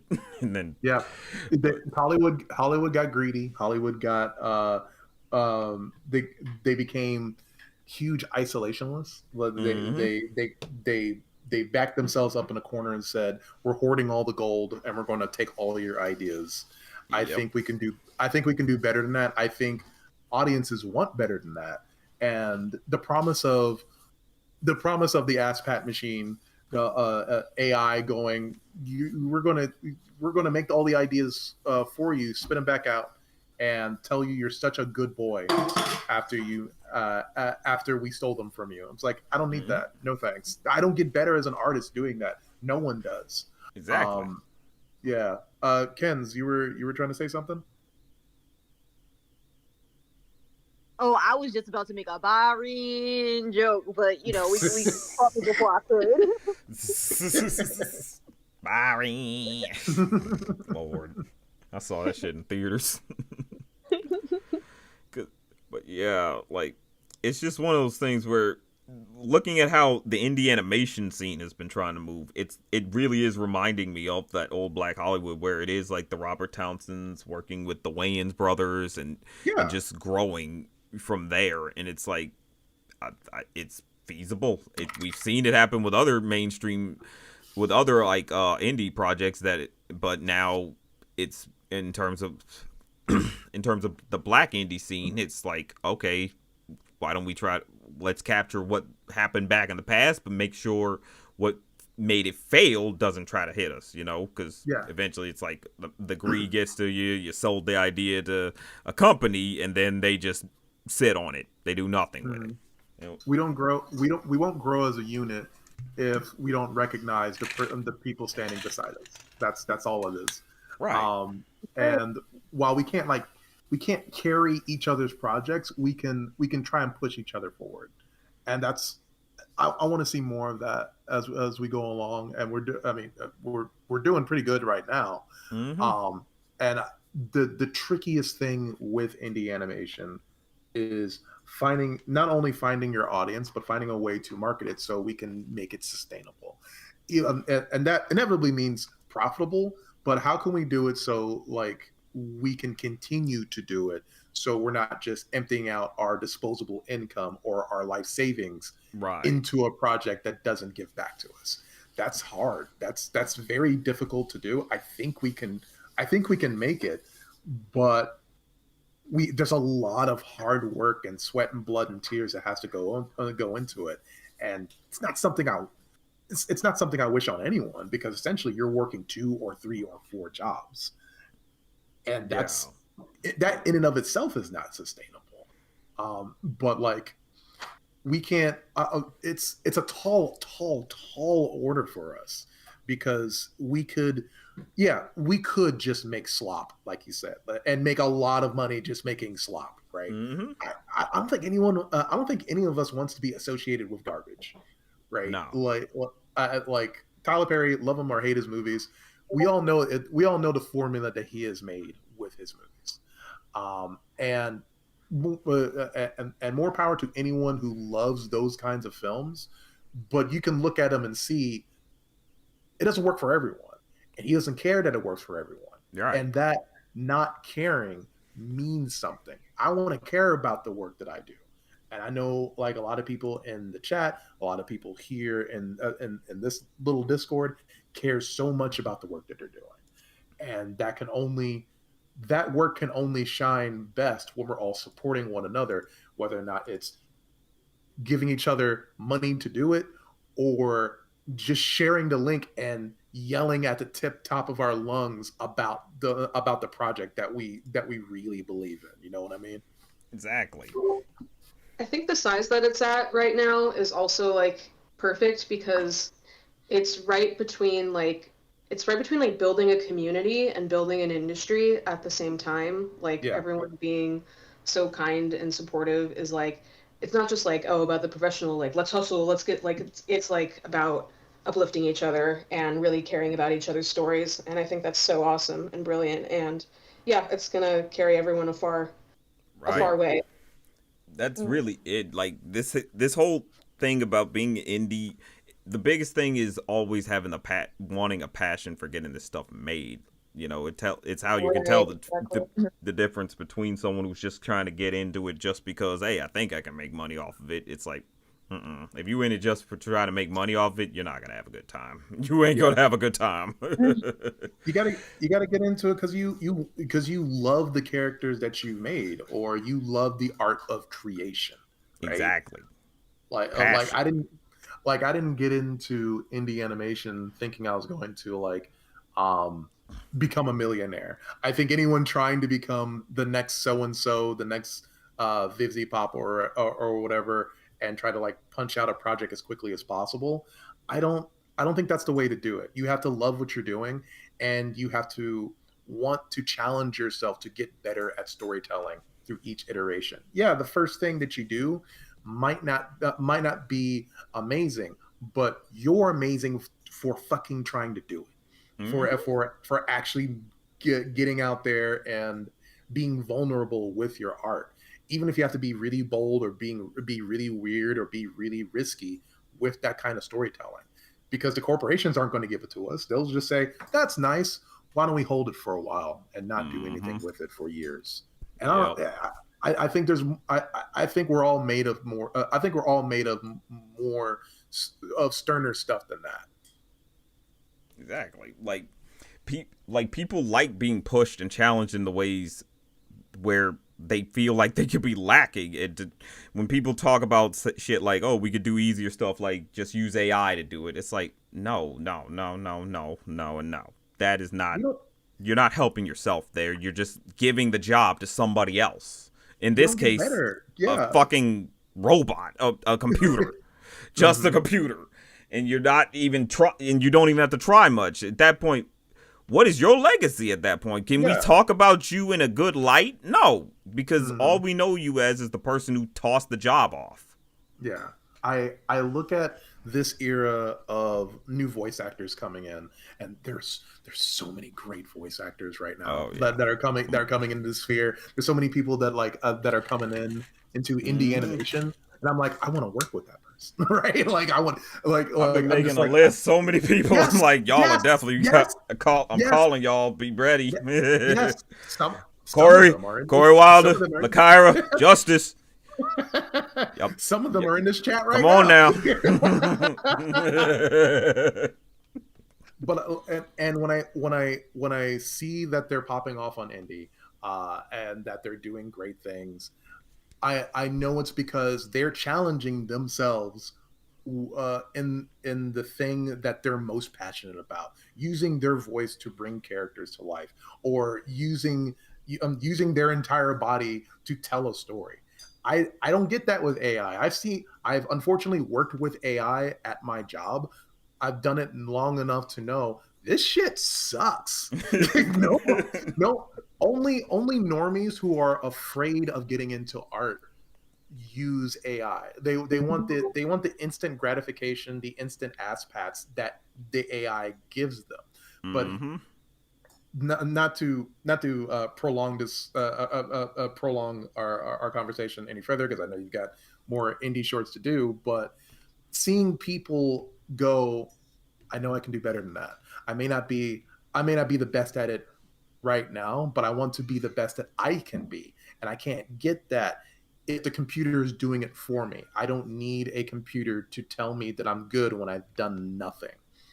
And that's what indie animation is doing so well, with its voice actors, with its creators, with its writers, with storyboard artists, with fucking everyone that I see who's really pushing hard. This shit takes courage to do. I mean, I know it doesn't seem like it because we're all working in cartoons, but it takes a lot of vulnerability and gumption just to get out there and just say, I want to give it a shot. I want to see what I can do.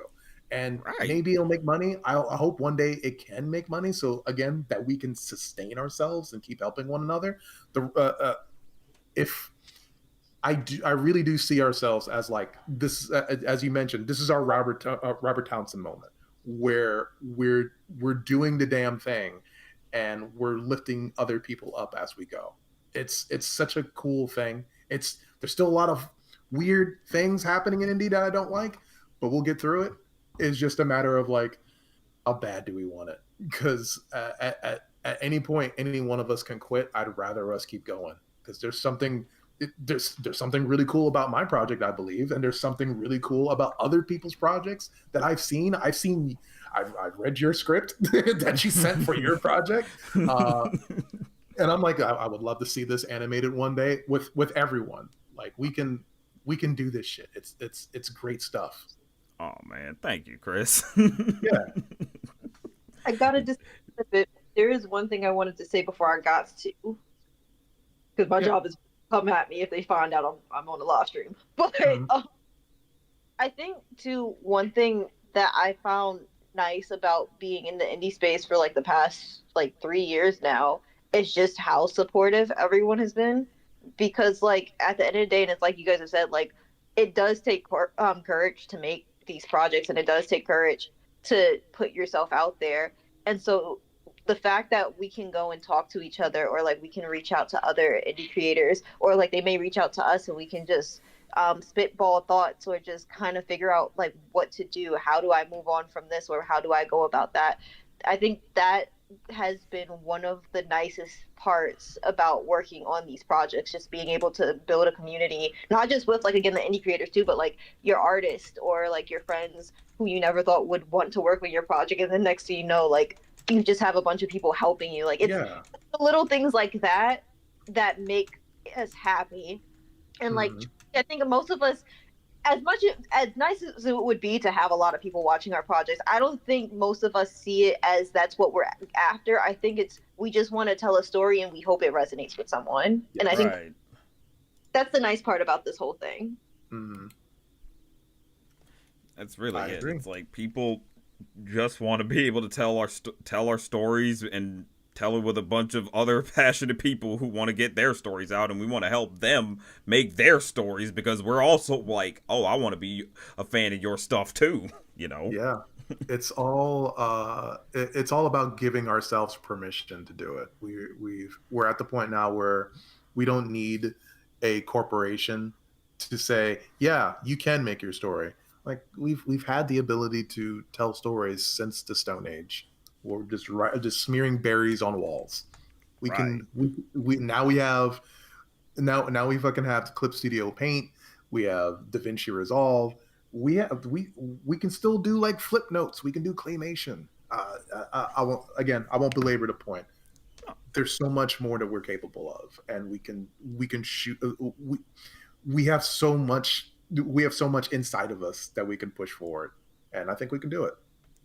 Yeah. Like we have the talents, and we're definitely gonna use them.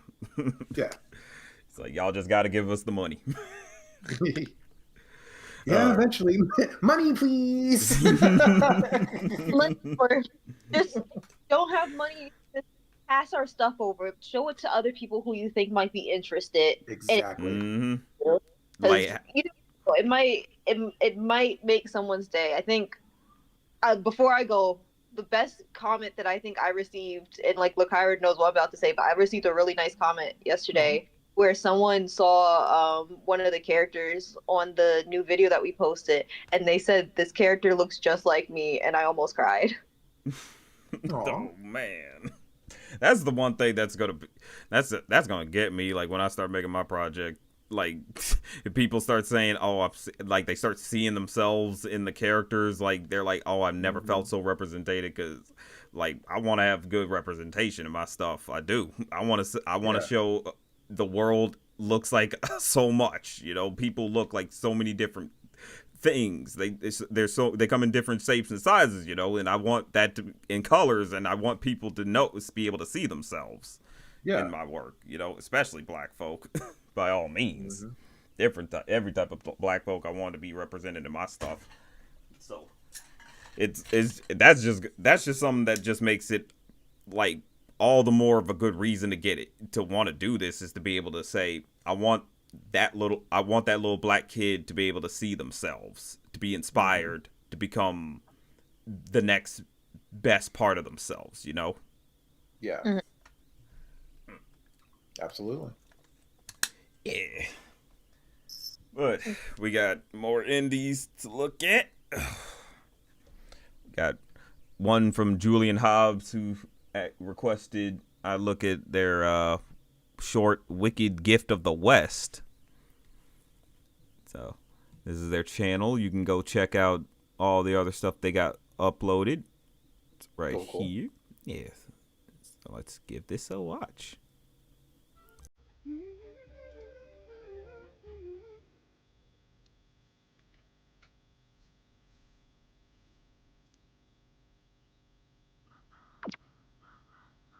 Cute.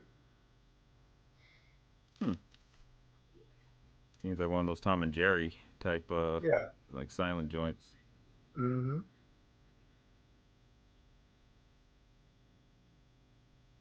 like this little rabbit with the who flies with his ears. I do too. I was like, oh my gosh, it's so cute.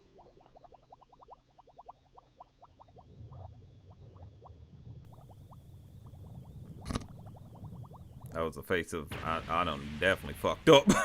I might have done something wrong. I'm such a mess. Where have I heard? There is voice acting. Okay. That's the 5th time today that a gift I've created goes haywire. Why don't you just pick some flowers or something? You don't understand. It's been 5 Hey, what's up, Rose? Hey, Rose. years. I really want to do something special for her. Just We got the creator Revamped in here. Mm-hmm. Did you guys already watch Revamped? Nah, but we can put it on. Okay. Also, too, if we could watch their project too. Oh, whose project? Hell yeah. Can go into Oh, the can general. Oh, you put it in general. Oh yeah, I'm mostly here to talk about Sent by Moyo for To the Moon. I can talk about that too.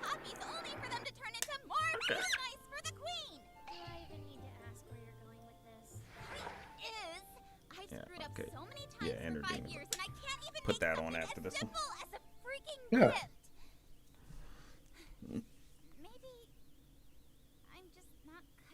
I like when her eyes go in two different directions.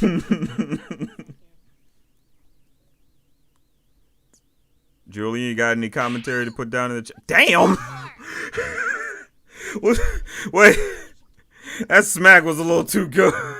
Damn.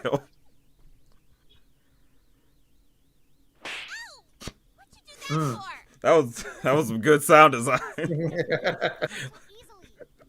Like you heard the skin. She said, "Shut up."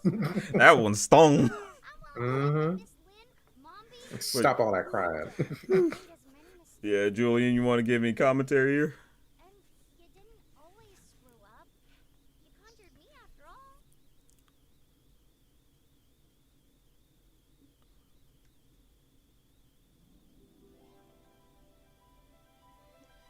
I like the boarding in this. Yeah. Yeah.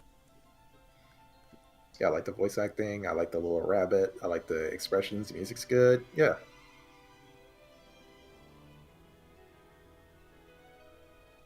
O Spirit, from beyond heaven and hell, I call upon you from the vastness of space and time.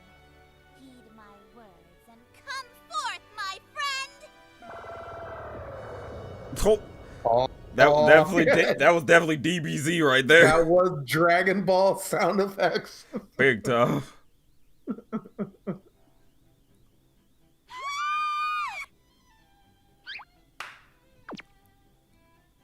Gotta be familiar. It looks a little undignified, to put it lightly. I take it this hut belongs to you and that big-eared rodent of yours. Just Dragon Ball effects all around. What the hell? Has this shack always been this dusty, or do you just not tidy up as often Fun as fact, the witch's name is Frankie and her familiar is Baum, named after Wizard of Oz author L. Frank Baum. Ooh. How cute. Well, it's definitely a start. Wicked Gift of the West. I like this. Yeah. Yeah, it was I like really it. sweet. I like it too. Yeah. By Julian. I have a mini GIF. Ooh, what is it? I love Hold gifts. on. I tried to draw a bomb because bomb was very cute. Ooh. I'm gonna put it in the chat for you. But bomb is very cute, and I was like, I like rabbit. Yeah. I like characters. I'm dropping it in now. I'm sorry. I have to speed. I'm like, no, you're fine. Yeah, but yeah, Julia, that was really cute. I really like your boards. They were like the what was it? Character Frankie Frankie had a very cute design. I like as well as Bomb. there you go. Man, I put it in the chat for you to show them. The VC chat. That was the actual chat. Oh yeah, my bad. Yeah. Let me get to that. How do I get to that? Open chat. There we go. Where is it? Wait a minute. It should be in general. Oh, you put it in general chat. Oh. Yeah. Yeah, my bad. Okay. Yeah. Here you go, Julian. I was like, that's a cute little guy. I love him. Yeah, I like him. He's got a good shape to him. Oh, that's cute. No, the design is so good. Yeah. It's so round and chubby. I like it. Julian said, I love voicing the cat. The voice was inspired by David K. Bomb is a she. Ah. Well, I love her. She's beautiful. Yes, Yeah. she's so cute. Good job. Okay. Yeah. If you all, oh wait, wrong one. Right. We were on the channel. We're gonna get back to it. There we go. Yes, but yep, that was Wicked Gift of the West. A cute little short that y'all can go see on Julian's page. Be sure to go hit that subscribe button. As I just did. As I just demonstrated. As all should do. Yeah, let's get to this next one. Inner Demons. And Ken, you want to give us some commentary here? Most of it is dialogueless, so I can just like talk over it also. But this was my thesis film at Pasadena Art Center, and it was done during the pandemic, so that was super fun. Very thankful for everyone who worked on it and made this silly little cartoon about demons, even though there was like crazy stuff going on in the world. It's about a demon named Mara who is tasked to do something she doesn't want. Demons make people unhappy, and this demon is tasked to make this woman very sad, but she decides to do some good instead and help this housewife live her best life. So that's what it's about. What else should I say about it? Oh, I'll explain after, but there was a board sequence that was done by Alan Wan of Studio Gygax that we unfortunately had to cut, which is so sad because it was an awesome action scene.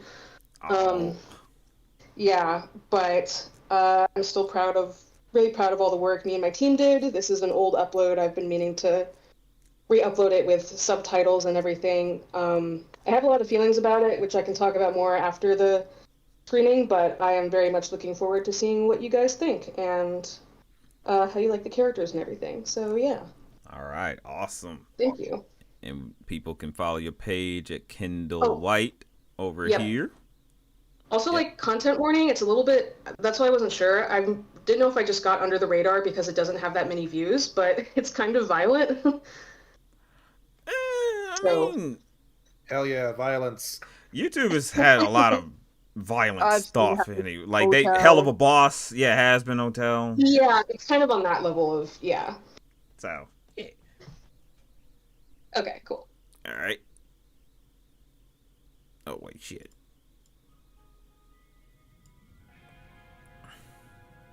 Already loving the style. Me too.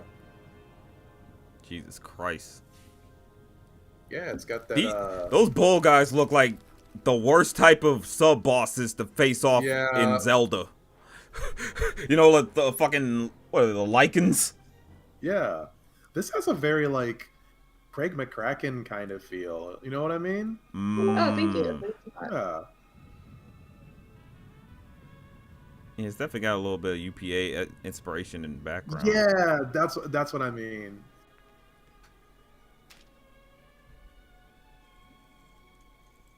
Okay, this devil dude, kind of hot. It's like wood. It's like wood. Kinda. Yeah, kinda's the wrong word.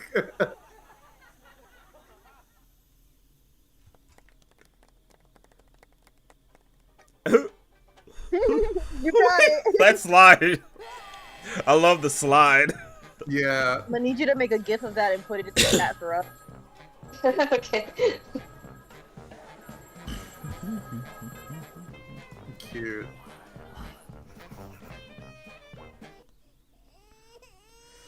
Demonic.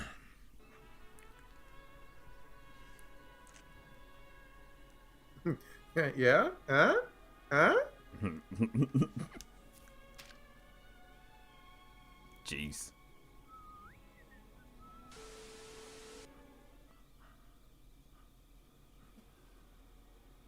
Oh, God. Oh, you know, as one does. Fatal gunshot. Jesus! Oh, no! Yeah, you weren't kidding about the violence. Right. White boy gets shot. Yeah, I'm continuing the trend. Smooth blicked him. I support her 100%. I'm not a criminal. Hey, we support women's rights and wrongs on this channel. Women's wrongs. What did Bree say before they left? White People Wednesday? White People Wednesday. It's White Girl Wednesday. God. White Girl Wednesday.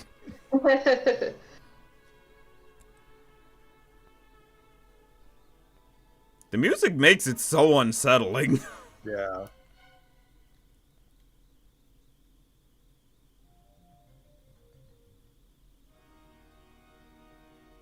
Oh, she's not a demon anymore. Oh, no. Just a human now. Oh, dear God, I'd scream too.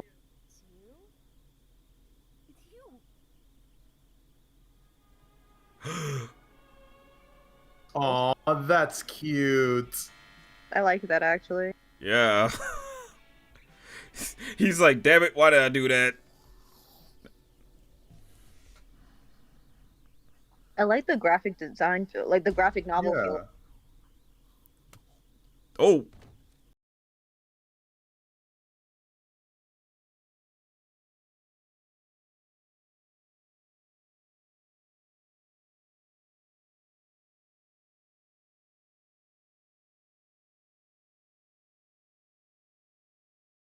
Bree was like, I'm here. I heard what you said. Coming. Jogaila will get nothing and he will enjoy it. Bree, I'm sorry. Yeah, I don't hear you until I hear my Yogai attacks. Where's my Yogai attacks? Oh, he mad. Oh! Why is he mad? You gave him. She killed a bunch of people. Oh God. Oh no, they got the fart trumpets playing now. It's serious business. Also, I love this filter. Like, you got on it. Like, if you could send this to me, please. Oh, for sure, yeah. I developed a whole system of shading for this also that I've been meaning to make a video about it. I should do that eventually. So we're getting more, right? Like, we're getting... we need more... We need more of that, easily. More women's wrongs. Exactly. More women's wrongs. More women's wrongs. More women's wrongs. So, yeah, and the scene in the diner when she, like, you know, slams the knife off the table, like, you actually see how she takes them all down. Like, it's a whole, like, 2-minute action sequence that was, like, boarded incredibly by Alan Wan. And he's helping produce another version of the pilot, which he's planning on releasing, and if everything goes well, we will hopefully have a good shot at pitching it to studios. So Alan Wan is kind of my producer. He's super interested in promoting the project, and he's been doing great work to make a pilot version of it of his own. So super excited for that. Nice. Oh man. Yeah. Yeah. I like that. Thank you so much for watching. Yeah, it was fun. Yeah, I definitely want to. I'm gonna be rewatching this multiple times. This is just good. Like it's just pure eye candy. Yeah. Oh, thank you so much. That means a lot. This was, oh my God, I was so freaking young when I was like 20, 21 when I directed this. Oh my God. So the fact that you guys still like it means a lot. I feel like I've grown a lot as a filmmaker and director and artist since then. But the fact that y'all enjoy it means a lot. So thank you. I mean, it's a testament to how far. I mean, to it being so good as it is now. That now I'm just curious to see what the new stuff is gonna look like. Oh, the new stuff goes so crazy. It's actually kind of mind-blowing. Like, I'm like, oh yeah, this is good. And then I see like the stuff that Alan is doing, and I'm like, this is good. Like, both in their own ways, but you know. Okay. Yeah, thank you so much for screening it. Yeah, no problem. That was honestly a treat for me. I love that. Yeah. Oh, so glad. I'm so glad. Okay, yep, and y'all can go to Kendall's page right here to see Inner Demons yourselves. Save it to your page. It's also in the playlist. Yeah, views and comments really help. So it would mean a lot to me if y'all gave some feedback. So thank you so much. Yep. And we now those got. are my girls. Yep, and we got this one, To the Moon by Studio Moyo. Yes, so I will also be talking for To the Moon. Prelude, Sam sent me some stuff he wants y'all to know. This was made entirely on a volunteer effort, so huge thanks to the team. They really did some incredible work. The full story is about an inventor named Aisha and her friend Numi, and they are trying to build a portal to go see a like once in a lifetime like celestial event on the moon. But the conflict between trying to build the portal and spending time together causes like a rift in their friendship, and so it's about them growing and healing their relationship. It has the environment and the setting have an Afrofuturism influence, influenced by one of our co-writers who is from Botswana, and so we got a lot of that cultural influence there, and the building design and everything like that. Our writer from Botswana, Theo, he has his own studio, and what else? Let me see.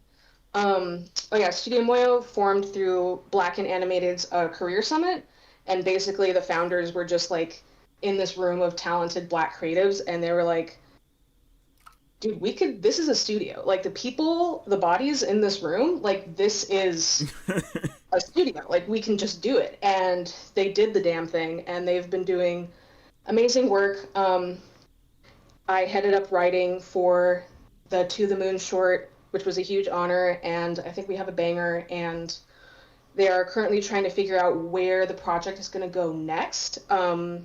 If we're going to do like an animatic or a comic series or something like that. But all the same, like views and comments on the teaser page really go a long way to show the public that, you know, they're interested in what we got cooking. And I am working on another project with them titled Jazz and Jams that is also currently being produced. So lots of exciting stuff in the works for Studio Moyo. Yeah, I see that one right here, Jazz and Jams. Yeah. It's just a logo teaser. I don't know how much I'm allowed to talk about that one because of NDA, but we've got some delightful footage. It's everyone is doing such like a mind-blowing job on it. It's really incredible. So I can't wait to release that and talk about it soon. All right, let's get right to it then.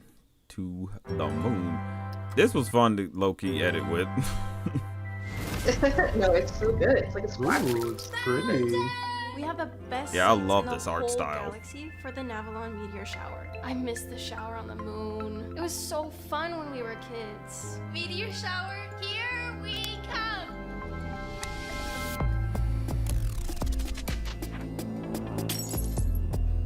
What was that?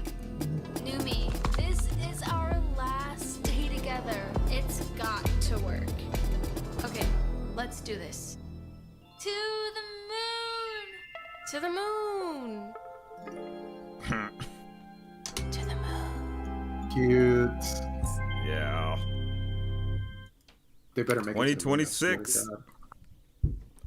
Oh this man. Year. Oh. It looks good. It looks really good, man. Oh. Yeah. They did such amazing work. I like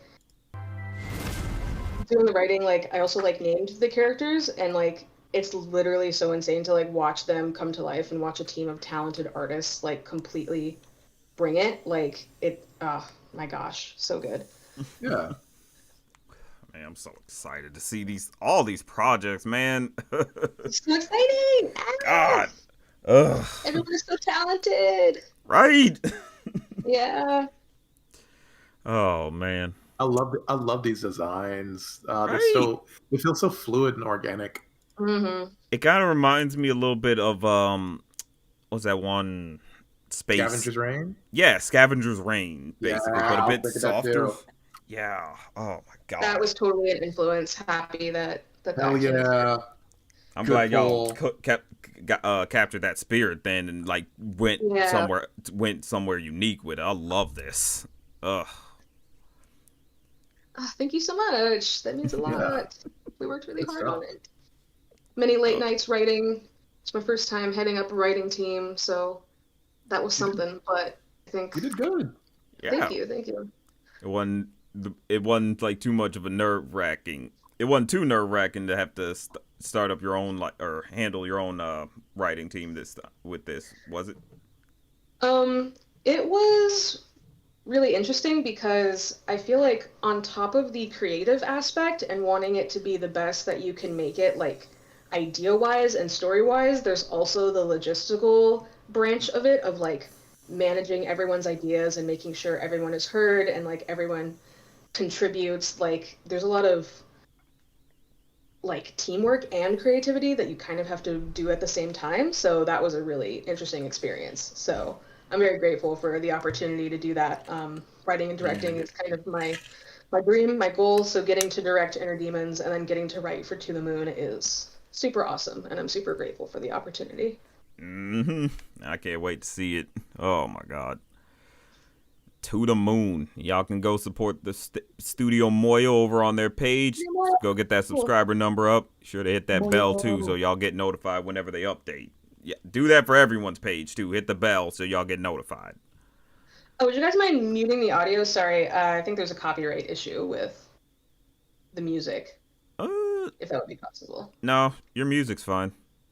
Okay. Yeah, if you have a copyright, you usually, like in the description, it'll say, oh, this song belongs to so-and-so. So, but yeah, but you're good. All right. We are going to get to Revamped now since Rose is here. Oh. Can you hear me? Yes. Yeah. Do you mind if we watch episode 2 specifically? Sure. Start where you want to start. Let me find. There we go. Because the pilot is really cringe, and episode 3 is good, but it's too long. That's fine. I did watch episode 2 beforehand, and I did like it. Really enjoy it. I liked episode 1. I didn't think it was cringe. I thought it was quite good. Thank you. I do have to go because I got work in the morning and I'm going to turn into a pumpkin soon. But yeah, this was great. I appreciate you doing this stream, man. This is cool. Yeah, man. Appreciate you coming through and being able to talk about Will of the Monsters, man. Yeah, it's great seeing everybody's projects. Y'all have a good day, good night. Support indie animation. Support your friends. Have a good one. Later, y'all. Right. Yeah, Later, have Chris. a good one. Yeah. Bye. Have a good one. All right. It was fun. Now, on Revamp, Rose, you want to give us a little bit of like some premise on what the show Revamped's about? So it's about a kid who transfers to a new school, and he makes friends with another kid, but the transfer student is secretly a vampire, so I guess make that what you will. Okay.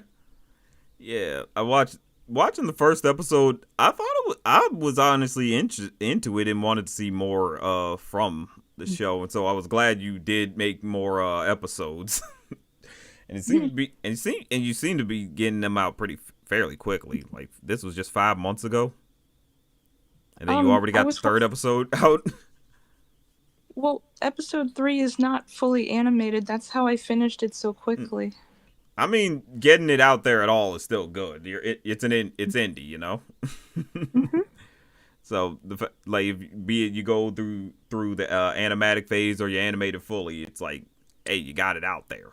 So, but yeah, gonna put on episode 2, the Blood Sugar Drive, and you feel free to give any commentary as it goes along. Okay.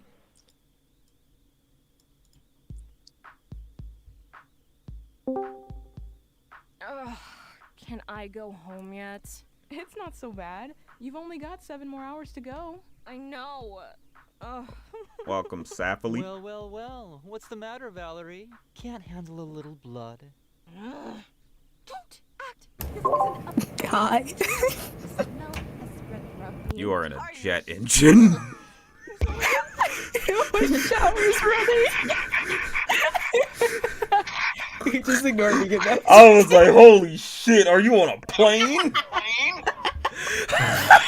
I'm like, you are an important indie creator then. Give me my microphone so you can watch it. Oh, you're good. It's the please. I've been a vampire my whole life. It's gonna take a lot more than a silly little blood drive to rile me up. William! Get off of I me. love the squeak. Get off me. Sorry, I'm a little dizzy. You smell nice today. Looky what I just got Look at done. him smelling his boyfriend. Casual sniffing. You gave blood? Why? My math teacher That said thing was she kind of said bleeding a credit. little bit. How much blood they take? As an added bonus, anyone who donates blood today gets free cookies. William? William? Oh no, the withdrawals are hitting him. William? What? Oh my, would you look at the time? See you in chemistry, okay, bye. We're taking I like- history! I like when the camera pulls back, you What was give them that all simpler about? expressions. That's all. I've always liked that Why in are you like looking at me animation like whenever that? they do that. It's just... I think it's called low poly rendering. Holy! Wait!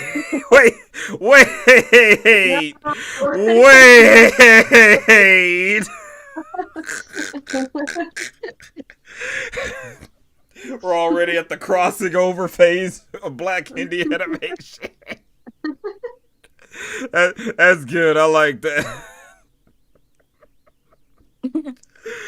Oh my god, that's excellent. Like that needs to be more of a trend in everyone's stuff now. Like just draw someone else's characters as background. Oh, she actually donated to have her OC in the show. Oh, nice. Yeah.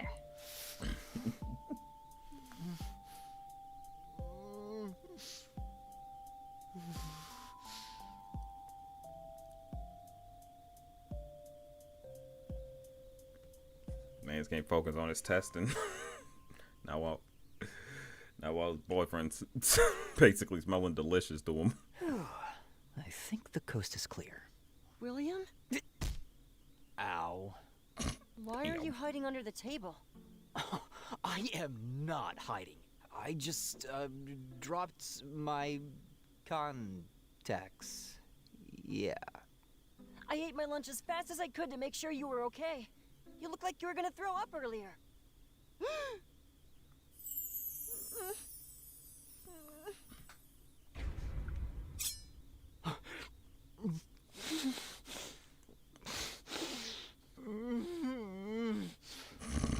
Are you sure you're okay? He is You struggling. still look like you're gonna throw up. My god. Dude, I just remembered that I totally forgot to ask my trick teacher for next month's homework assignments. Better get going. But what about you? I know we just met, but I just can't help but worry about you. There's no need to worry, Callum. I'll make sure to stop by the nurse's office so you can rest easy. All right? Everything will be just fine. Oh, he cares. Could you pause real quick? Mm-hmm. I think the video might be a little loud because I'm having a hard time hearing you over the video. Oh. Let me turn it down. Oh. Thank you. You're watching through the stream, the Discord stream? Yes. You could probably turn down the Discord stream volume. Oh, true. Sorry about that. Yeah, no problem.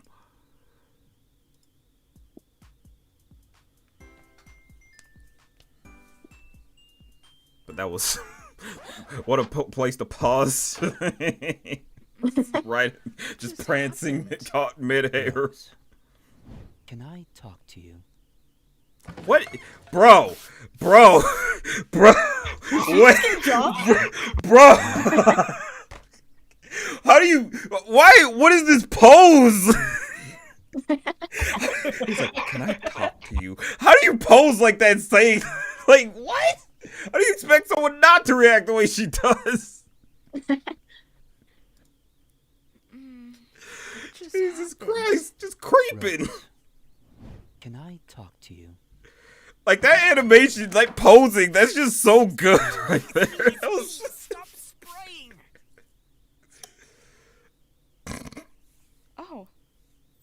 sorry, William.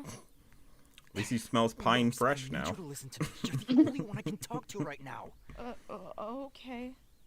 It's about Callum. His blood is the best thing I've smelled. He looked in like he hit in the a Thriller. long time. It's intense, yet it's so sweet and irresistible. The stuff in my locker simply can't compare. So unbecoming of That me. reminded me of that, I'm essentially no like, better than your silly that one episode of fledgling SpongeBob when he was like thinking he was famous. Just thinking about Callum makes my fangs lose control. Oh. See what I mean? I can't let Callum see me like this. I'm a wreck. Okay, calm down. Maybe his blood smells sweet to you because of all the cookies he's been eating. If his blood smells sweet like a cookie, maybe substitute it for an actual cookie. You're saying you want me to eat your gross human junk food? Disgusting. Beggars Hey, can't man, be cook. choosers, William. How do you reject the cookie, man? Besides, I have my own problems to deal with. Valerie won't stop drooling every time she looks at me. And not in a good way. Oh.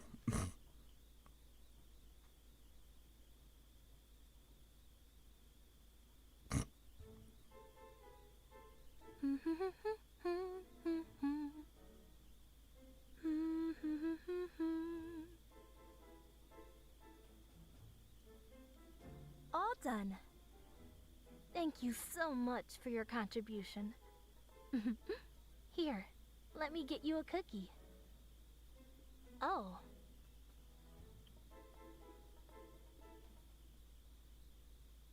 Shout out to Took the Lakaya whole- Reporter for that. Oh, all right. If it means no one will get hurt, Like I said, guess I have Lakaya no gonna be choice. the black indie goat when it comes to voicing. No matter what.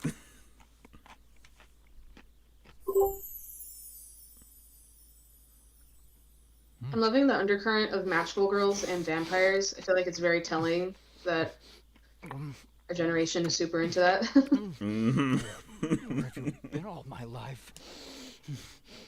Oh, hi there. Could you hand me the mop? Oh no.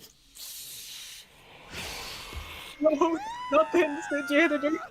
Had to be on the wrong end of someone's cookie cravings.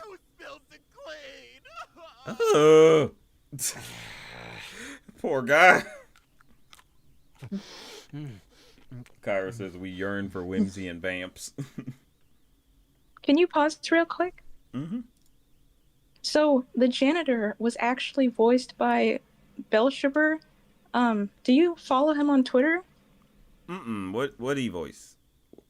I don't know him for a lot of his work. I know he was in My Hero in like one episode of season 5, but another black voice actor. Oh, he was in Lackadaisy. Yeah. Oh, okay. Who's he in Lackadaisy? Isn't he the orange cat? I don't know his name. Oh, jeez, that's an actual main character. Jeez, that's a get. Yep, he was. Orange Cat. I don't remember his name either. That's sad. I need to brush up on my Lackadaisy. Freckle. There we go. Damn, Yeah. That is such a get. That is just something I'm liking more and more as we watch more of these indies. Is just finding more of these connecting threads of either voice talents, storyboard artists, writers, directors, or even production assistants and stuff. I just like that, like, no matter what, there's some level of overlap somewhere in between everyone's projects. I'm loving it.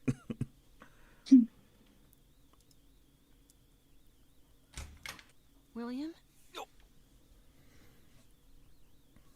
What are you doing in the supply closet? And what's with all and those Gaslight crumbs on District. your face? Okay. Are those the cookies from the nurse's office? Don't come any closer! You've been avoiding me all day! Was it something I did? No, of course not. I just need you to trust me when I say I can't be around you right now. Come back in a few days, then we can talk. A few days? That's like 20 years for me! I know What? we haven't been friends for very long, but if there's something going on between you That's and some I... bad time management. A few days is me. years. It's your blood! My blood? Ever since you gave blood this morning, the smell has been driving me crazy. Hada doesn't give him away, low-key. Because I'll be like, blood is doing this to you. Wait a minute. Distract myself with these cookies here, and as good as they are, and believe me, they are. They just Like, I know the iron smell can get to you sometimes, but The shit. real thing? What are you talking about? I'm actually going insane. There isn't much time left for me. No, William, it's gonna be okay. You just have to let him know that you'll be fine, so we can leave you alone already. Just say something. Callum, I appreciate you trying to look after me, but right now I need you to go home. But why? You're not making any sense. Because I can't stop looking at you like you're a freaking snack, okay? Wow. Wow. How you just blurt that out? Disregard that last part. It's not what it looks like, really. Damn. I don't know what I'm saying. I think I finally understand what you mean. It's just that... Wait, you do? Yeah, lots of people get squeamish at the sight of blood. That's probably why you've been acting so strange. And since you ran out of your comfort food, the only thing that comforts you now is me. Honestly, I'm flattered you think of me in that way.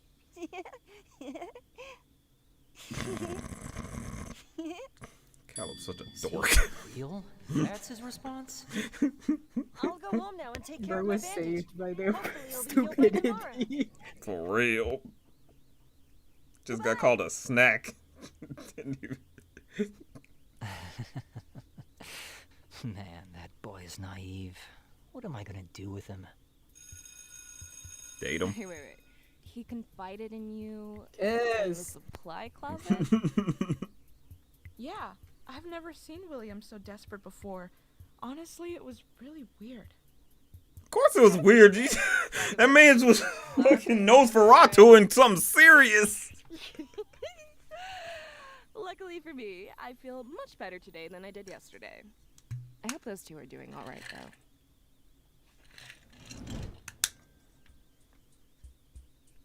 I cleaned my arm as soon as I got home yesterday.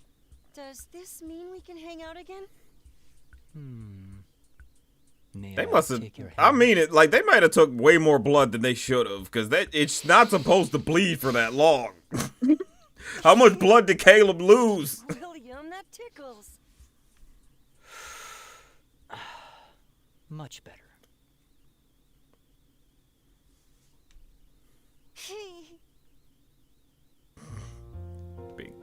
That big doofy smile. That was awesome. I love that. Oh my god, look at these vets. Yep. Callum, Casey Mungillo.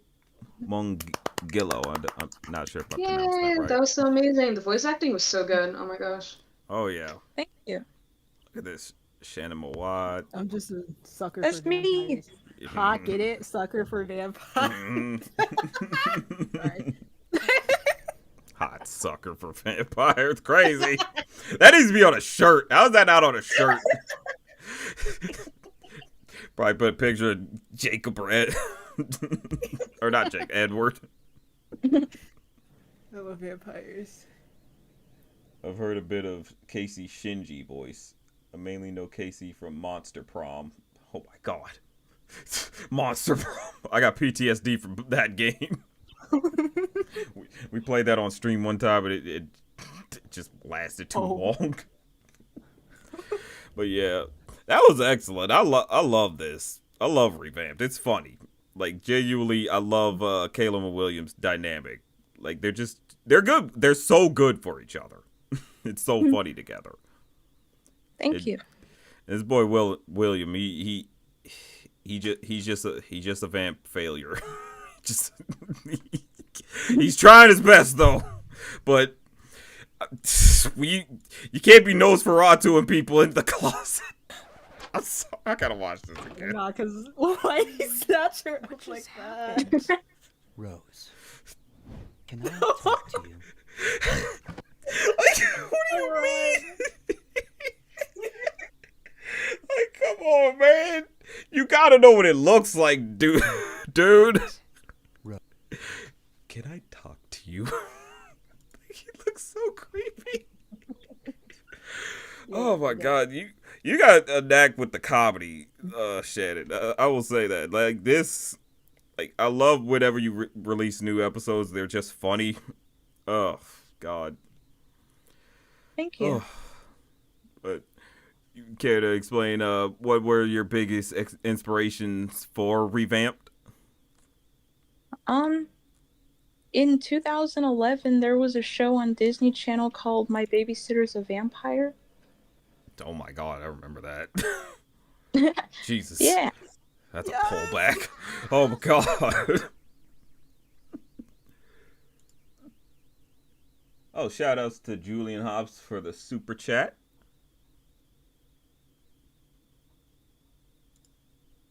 For $5. Thanks for watching my short. I love the drawing a bomb. Would love to post it if that's okay and show it to her VA to Karina Bogetter.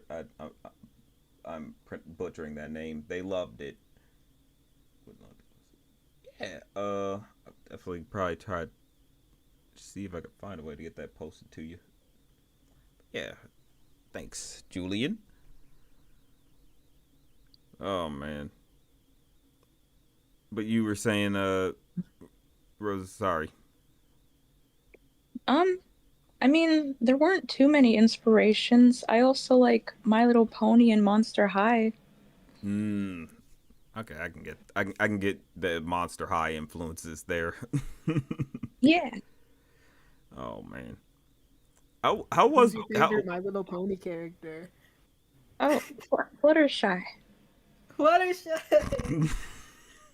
Fluttershy is awesome. Whenever, like, she has to speak up for either herself or somebody else. Oh man, I remember. But yeah, Revamped, man. I don't know what it is. It's just I just like these characters. You know, they feel like just full on failures who are trying their best, obviously, but they feel genuine. You know, they come from a place of you've seen someone like this. You either met someone like this or you are this person. Yeah. Just DM me on Discord. It's all right. But yeah. Can I ask a question? Oh, sure. Have you ever conducted an interview? I have done a few interviews before, back on like the sit down and when I had the sit down and think podcast for like showrunners, but that's been so long. Like I haven't uploaded.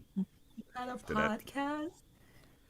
Yeah, it's called Sit Down and Think. The last episode was on I think I interviewed the creators for Ghost and Molly McGee. What? Ooh. Yeah. They were. That sounds like so much fun. Yeah, it was definitely fun. I was using it more to try to help get more eyeballs on like a lot of shows that were coming out at the time, but you know, it's Hollywood. It didn't matter what I did. you could try to support all you want back then, but they still cancel shit, even if it got a fan base. Yeah. But I think I like going about things in this route, being able to like watch the things directly and actually talk about the projects directly with the creators. Is actually because this is low-key a bit of a first to be on the stream with the creators directly and talking with them. Like y'all all have been the first of this type of experiment for me on this channel. Yay! So I'm hoping it's been successful so far. Oh, it's a fun idea. I love it. I always have people who like do the interviews and like ask a bunch of questions don't get enough credit because they're like you said, they shine lights on like people, get people's attention on stuff. It's really cool. Yeah. It's really cool. Yeah, I've always wanted to get more people to like support these things. So it's like, hey, what if I could just if I got the audience, why not push them? Yes. But yes, Shannon, I do want to ask, like, what was it? Have you worked in the industry before, or any other projects before getting to Revamped? Um, I have not worked in the industry before, and this was my college thesis project, and then I just turned it into an actual show. Awesome. That's interesting. So you just came up with it in college, and then just managed to just build from there and try to turn it more into a series. Like, did you ever think of like any other mediums first before coming to animation? Uh, Not really. This is what I wanted to do since I was a child. Nice. Yeah. I think that's always been like a lot of people's dreams, is to be able to make their own cartoons, and the fact that you got managed to come up with this in college and actually push it as far as you can to get a good fan base around it. Like, I mean, that's a testament. Thank you. Oh man. And like I said, I can't wait for you to make even more. I'm still so excited for the next. I still gotta watch episode 3. But yeah, man, Revamp. So the reason why I asked you that question about the interview was because I just sent an email to Lucian Dodge asking if he would want to do an interview with me. Because I don't know if you know this, but he was recently the star of a big anime movie that came out a few months ago, and I just wanted to give him his flowers and talk to him about stuff, so I'm just waiting for him to respond. All right. Like, sure. Yeah. I mean, you want me to help you with them, or you just want pointers? I could use a few pointers. Yeah, well, no problem, easily. But it's one of those things where it's mostly because the way I conducted, like, sit down and think, it was very conversational. I tried to keep it more so, okay, like, I want to just talk, with the creators, or like or the crew members, to just kind of pick at their brains a little bit. But I did have like some questions I wrote down as like, okay, this is where we can, like, this is what we can bounce off of for a bit. But I wasn't afraid to let the conversation steer anywhere else, or just ask like a random question that just came off the top of my head. I didn't. For me, I did things as, like, a bit chaotically, and trying to just mixing regular conversation with like actual questions about like the projects that the creators are working on, or even the history of the creators.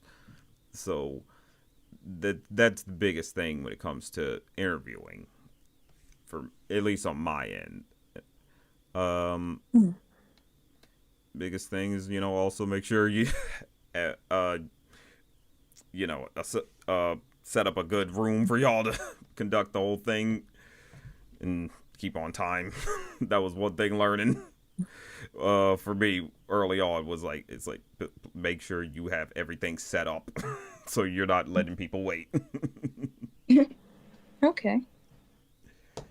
All right. And Safely, did you had a project you wanted to show off too? Yes. Yes. Should I send the link? Yes, please. Okay. I was really excited. Okay. Yeah. Also, I am impressed though. You did get such great voice talents for this, Rose. Oh, I got a job and got a lot of money, so the things money will do. Ain't that the truth? It was money well spent. All right. There we go. We're gonna watch this one. There we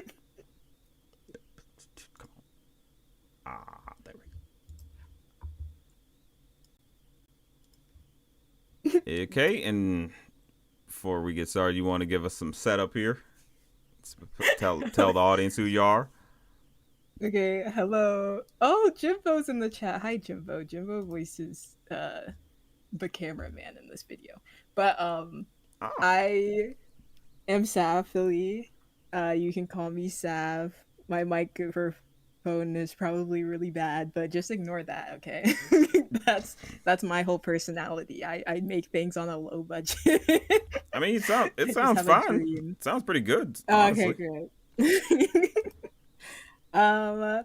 So yeah, this is my silly little show that I decided to make on a random fucking Tuesday, I think. Can I swear on here? My bad. Yes, sure. Yeah. Swear all you Okay. fucking want. It follows the 4 main characters, which you'll meet really soon. And just the wacky things that they do from day to day. That's basically all I'll say right now, and I'll go into depth later when questions are asked. All right. Before we get started, let's get everybody over on that page over on Safely. Make sure to go over there. Make sure you hit that subscribe button and make sure to hit the bell so you get notified. Hell yeah. All right.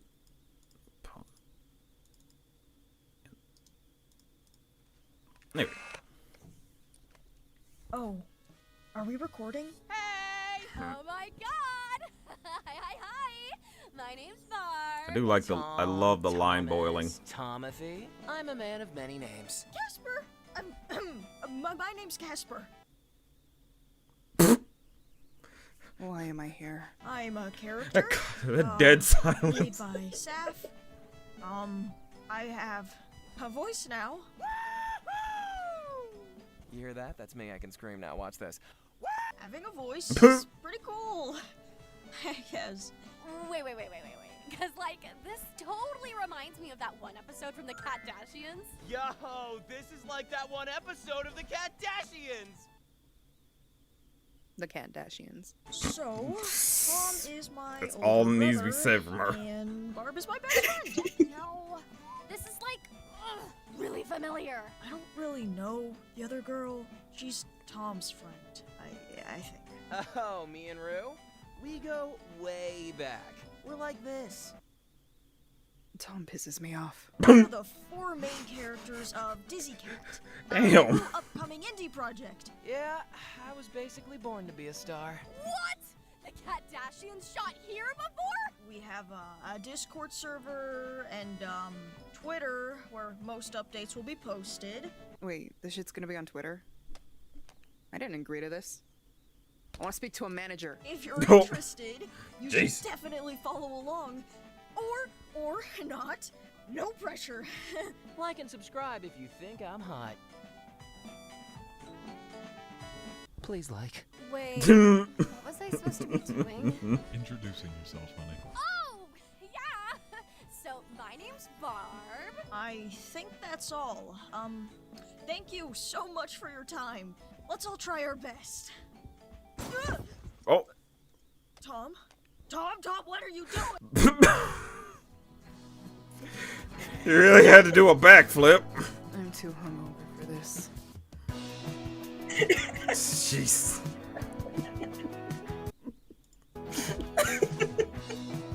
That was funny. Oh man.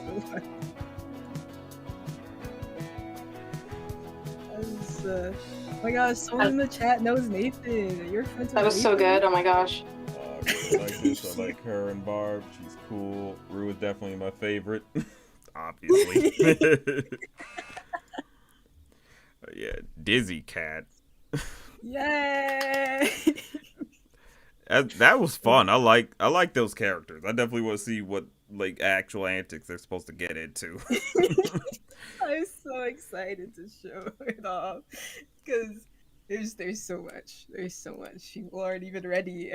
I wish I knew more about the art aspect, which I'll go into in a bit. You can tell that a lot is inconsistent visually, and it's because I don't know much about animation, even though it was my first time directing something like this. So it's kind of all over the place, but I think it adds charm, honestly. I mean, you wouldn't, looking at it, you wouldn't be able to, I don't think anyone would be able to tell from a first glance that it was made, that this is your first time on it, I think most people would get a feeling of this is at least a vet in this type of field. So it's coming out pretty cool. This is looking pretty good, honestly. Like, so, like, kudos. Thank you. Kudos. I'm working hard. Oh, my Wi-Fi. Okay. I'm working hard to make it more consistent going forward. With like the line weight and in this specific scene there was like certain movements that they were doing that were supposed to be animated and some that were supposed to just like flip through like the still posing. I don't know the wording of it, but some people did the animation bits differently too, which was another thing that I wanted to perfect. So I'm working on that. I'm working on it. I'm locking in, and I'm learning everything I can as director, so it can become more put together.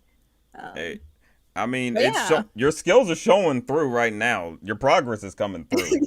I think you should definitely know that much. Like, it's looking nice so far. Like, I appreciate it. So, what was the biggest inspiration? What was the inspirations for DizzyCat? So it started from my diary entries. So I don't think there's, as I kept developing it, I think a bit of Night in the Woods is in there. Definitely. The video game, it's very good. If nobody knows of it, you should look it up. But Night in the Woods, I think, is the only other inspiration for it because I really just delve into my diary entries for it. I mean, what's an indie project if it isn't a little personal? Yeah, I literally took a bunch of old ones and I used it as fuel for a bunch of random scripts, and then I just placed random names onto these characters, and that's why their names are kind of like generic. Like we have Tom and Casper and Barb, but I just took different experiences and fueled them into these characters and then threw them into a bunch of the scenarios I wrote about.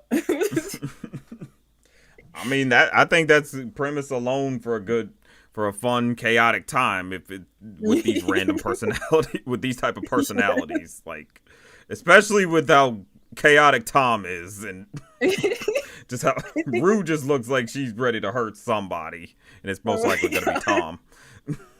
Yeah, it's so funny. That's why I love them. Like Rue and Tom are paired for most of the show. They're always together, and it's such a fun pair because they're the complete opposite of each other. Low-key. Oh it's man, fine. It's beautiful. But I do want to ask, in terms of the art style, what were the biggest things what would you say your influences were for the art style in this? That's hard to say because I think I'm gonna just go off of Rainbow Lean. Like Rainbow Lean is the creative director, I think that's what, visual director for DizzyCat, and was also the first artist who chose to help me with this. And before they joined my team, which became just a team of two after they're literally like the second person who helped me. It was literally these rough sketches that I just did out of nowhere that weren't inspired by anything. So Lean's style is greatly intertwined with DizzyCat's visual direction. So all right, I like that. It's like able to mix those two together like that.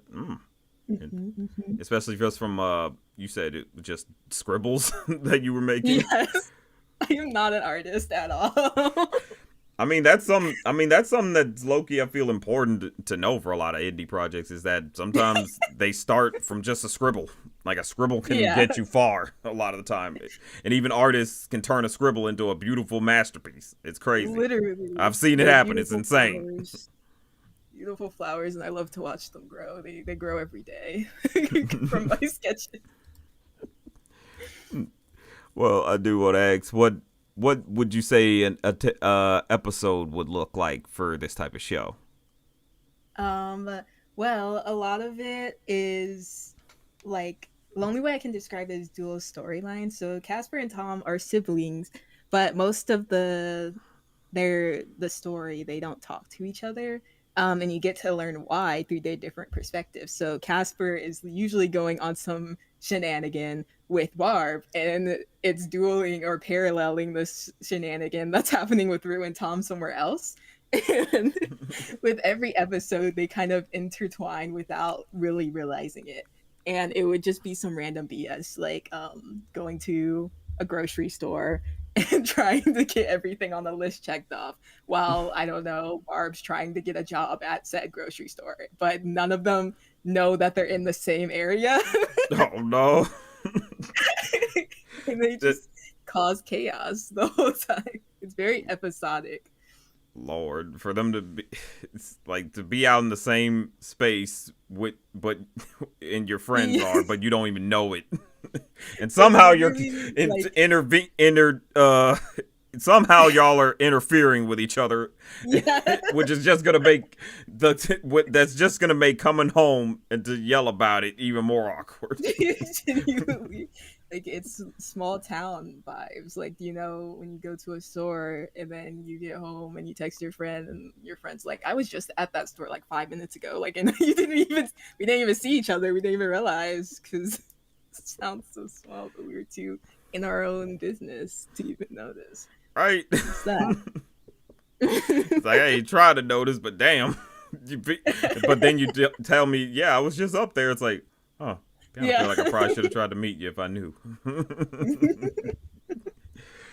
Oh man, but yeah, DizzyCat. I'm looking forward to when you finally have when episode's ready for this. I like these characters. I'm loving them. I want to see more of them. Especially, I gotta see what goes on with Tom. I gotta see like how does Rue handle this boy.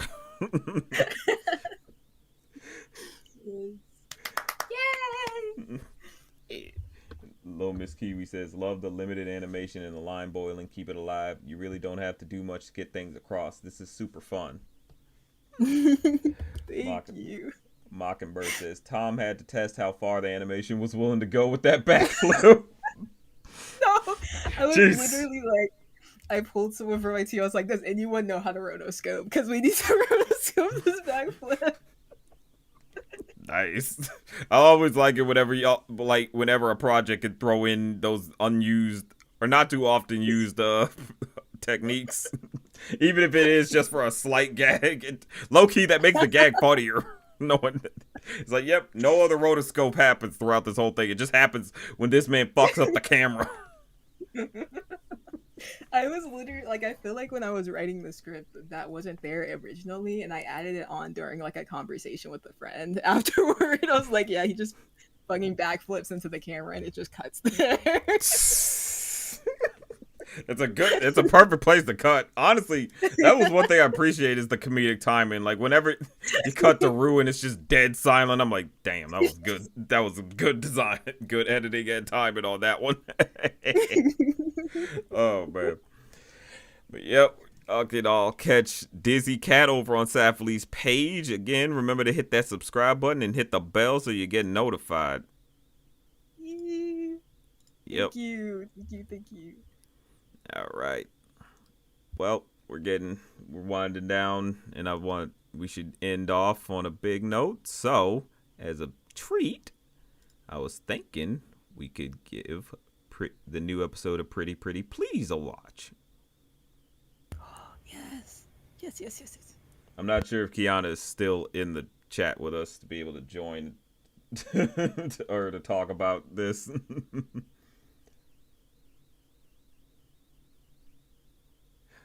gonna take that as a no. But yeah, it's Pretty Pretty Please, episode 2, based around the premise about a girl named Aika who basically is forced to be a magical girl when she rather just be doing absolute normal mundane teenager stuff. But sadly, the job don't let her rest, and so she gotta do what she gotta do.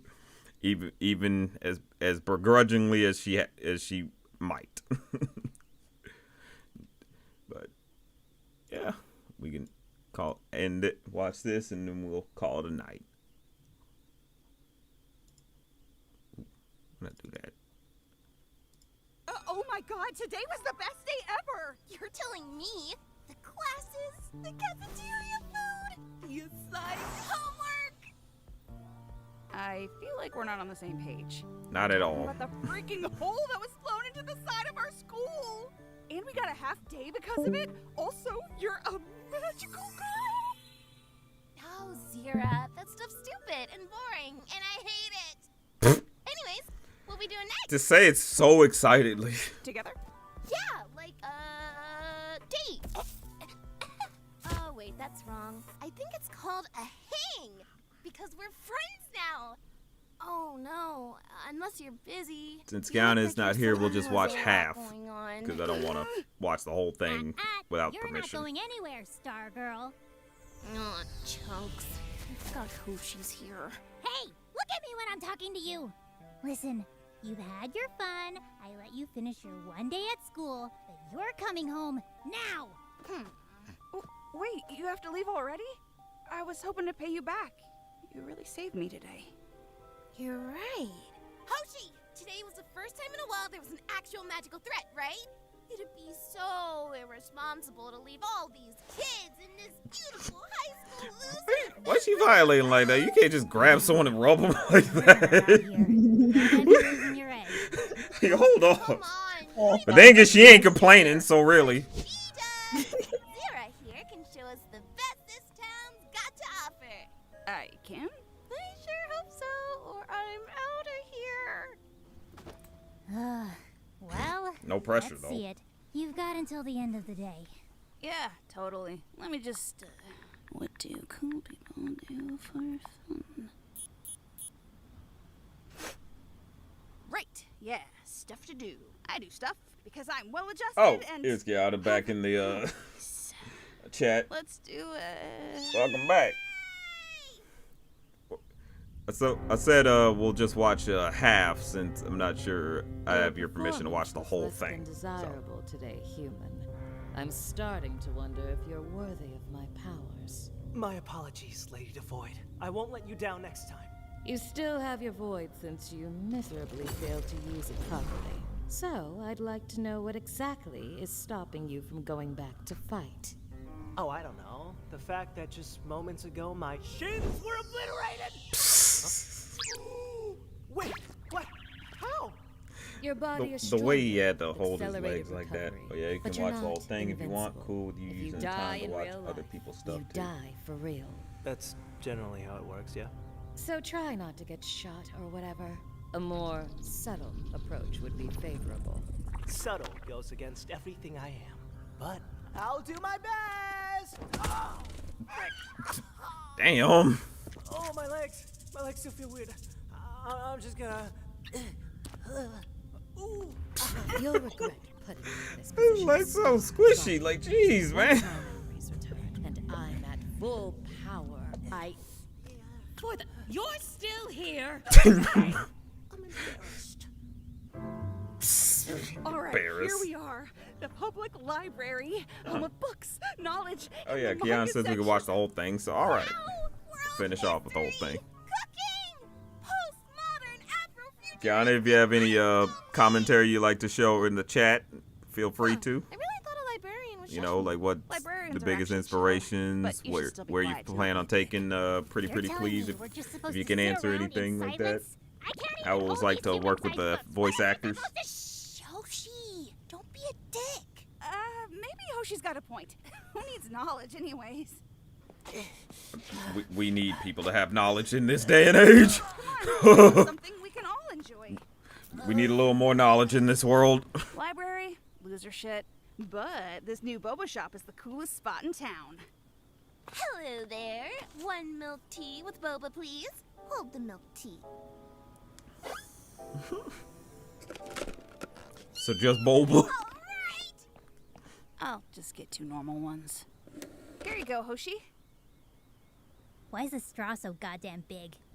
It's so you can get the boba out. I'm so mad. Soak it up!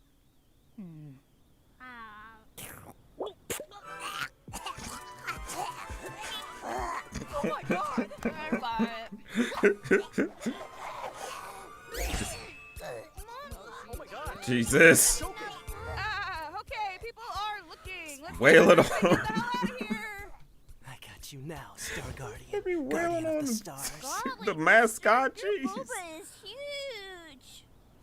Actually, I'll have you know this is pure darkness filled with power that your feeble mind could never comprehend. Now, get out of my way. What'd you order to get that? Damn it, where'd they go? I want the big Boba. Hey, hey, hey. I'll kill you where you stand! I'd like to see you try butt chug shin kick. I'm out of here. So that other stuff is dumb and bad. But how about It really is true. You just need every black indie project just needs one white boy getting fucked up. pretty scary but exhilarating?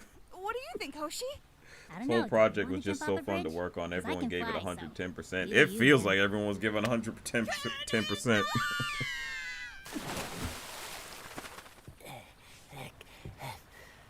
Yeah, I'll catch up at the next one. God, stupid.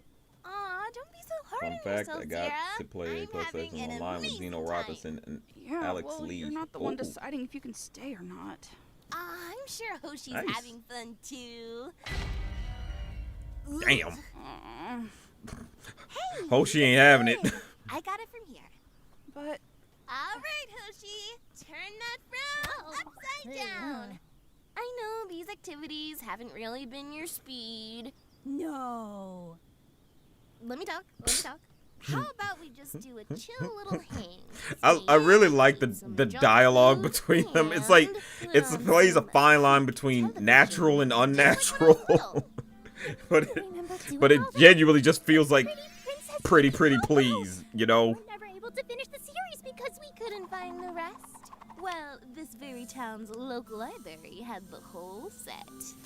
Gee, maybe this place isn't so bad after all. Oh, it's beautiful.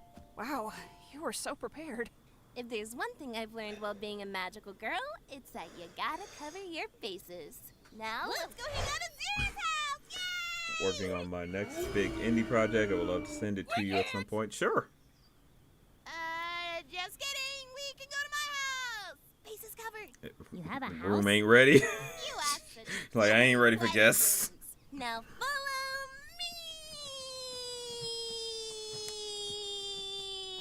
me. Oh.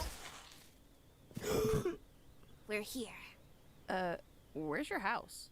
You live here? Oh, yeah. That checks out. Just plain treehouse. I made it myself. Pretty nice, huh? Wait. So you live here, like, by yourself, in the middle of the woods? What about bears? Or robbers? Or more bears? I guess you're a magical girl. Alright. Yeah, really. Like, why is she supposed to worry about bears? She got bazookas. That's classified. Best not to ask so many questions. You're lucky the Star Guardian is even talking to you. Right. You know, maybe I should just go. And gotcha. Ow! Lady the Void's gonna kill me. You okay? What's wrong? I love the sound. Everyone's had such good sound design in their project, man. I love it.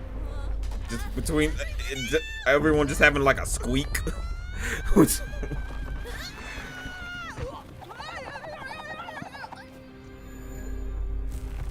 Zero rejecting the idea because the state of her room is relatable.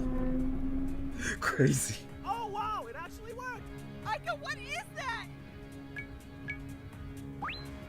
Star Guardian, hello? Danger! What? It's just a tree. Would you get it together and do something? The house is a monster. I can't stay here. I can't hang here. Exactly! It's a monster! Do your job! Zira! Behind you!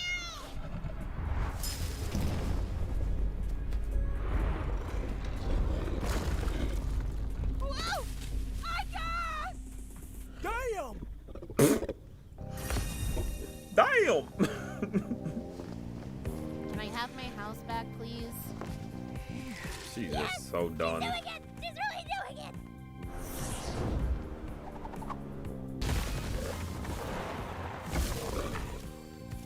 Pretty, pretty please, I wish for a chainsaw. You said the whole thing this time! I'm not gonna fake. If I had to say pretty, pretty please every time to ask for a weapon, that would be yet annoying. This sucks! I just finished decorating! You okay? I just wanted to hang out with my friends!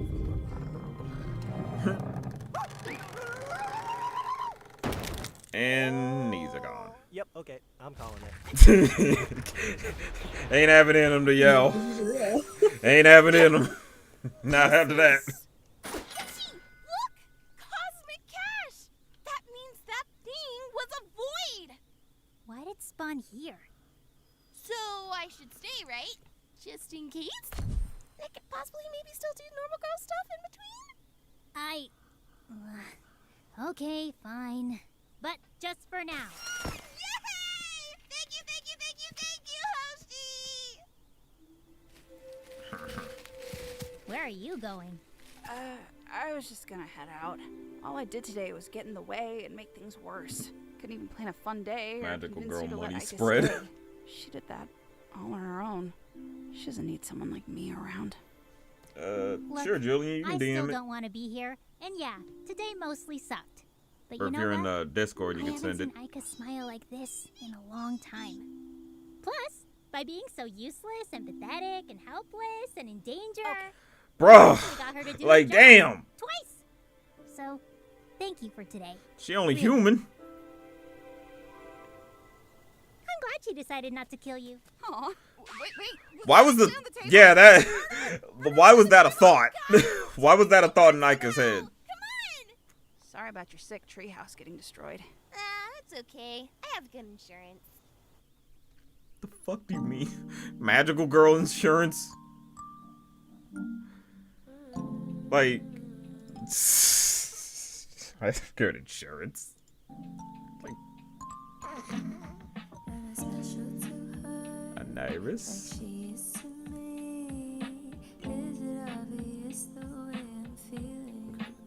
Christine. Yeah, I absolutely love the ending song and visuals. Yeah.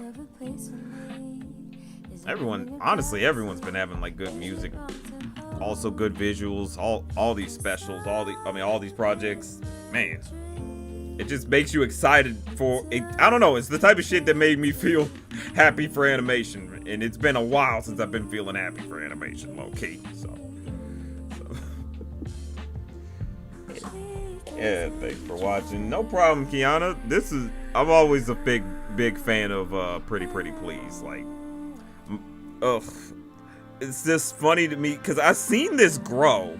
Because I was following you on Tumblr, and I remember it started off as just a simple throwaway, a simple idea. You know, you just are like, hey, let's see what it does, and then next thing you know, here we are in episode 2. Like. It's just a testament to how, like, you could start off so small, unexpected, and an idea could be so unexpected, and maybe it's not even something you were thinking would be the big thing, but, hey, man, it can happen. It could really just become a big thing, you know? Out of nowhere.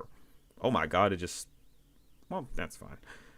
But, like, it's just one of those, it's just insane to think that something, you know, started off something as just a idea you just cooked up in your head, and you can make it go so far to now you might get now you got the first episode about to get animated fully by Mercury. Like, that does not happen in the indie space, and that's just insane to think. But I think that's just what I appreciate so much about the indie scene, especially in the black indie scene, is that so much talent can come from anywhere. Like, it does not matter. It does, like, no matter whether it's somebody who has no real experience in animation whatsoever, or someone who's been vetted in this field, you can get some good gems. You can get amazing stuff, and you find and these people find each other, and they start to work with each other and just make even more stuff for everybody to enjoy.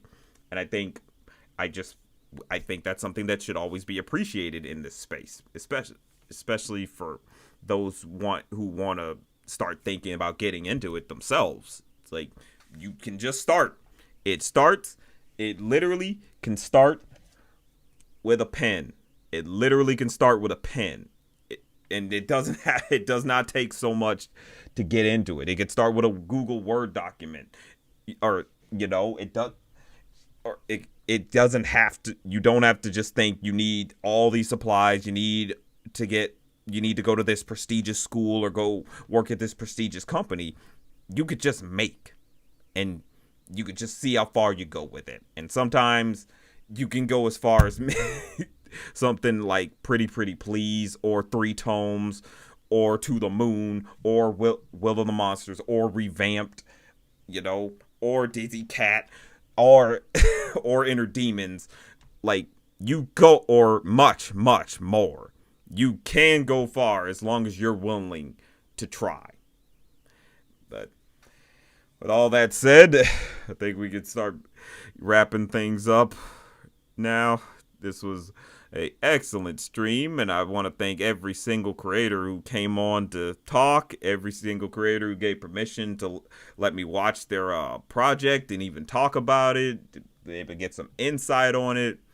I love being able to support the indie space as much as I can, and this was the first time to really be able to sit down with the creators on stream and talk about your projects, and hopefully we can talk it up some more in either future streams or even outside of the streams. Like, genuinely, thank you all so much for joining me, and thank you all to the chat for showing your support to these creators. They definitely appreciate it. And also, y'all should continue to show your support in the actual pages. Remember, y'all can look back on this stream and go to these pages. That's where they need the support the most. Please go to their Kickstarters, go to their YouTubes, put their videos on replay. Even if you have to just play it, and even if you're just playing it just for the sake of it, just to help them, like, please do whatever you can to give your support to these creators. They're trying to make your next favorite show, your next favorite movie, your next favorite comic, whatever. They're trying to make your next favorite thing, and you just gotta show your support. So, let me get over to the ending. With all that said, thank you everybody for joining me on this stream. I always appreciate you. And always remember, it's just a thought.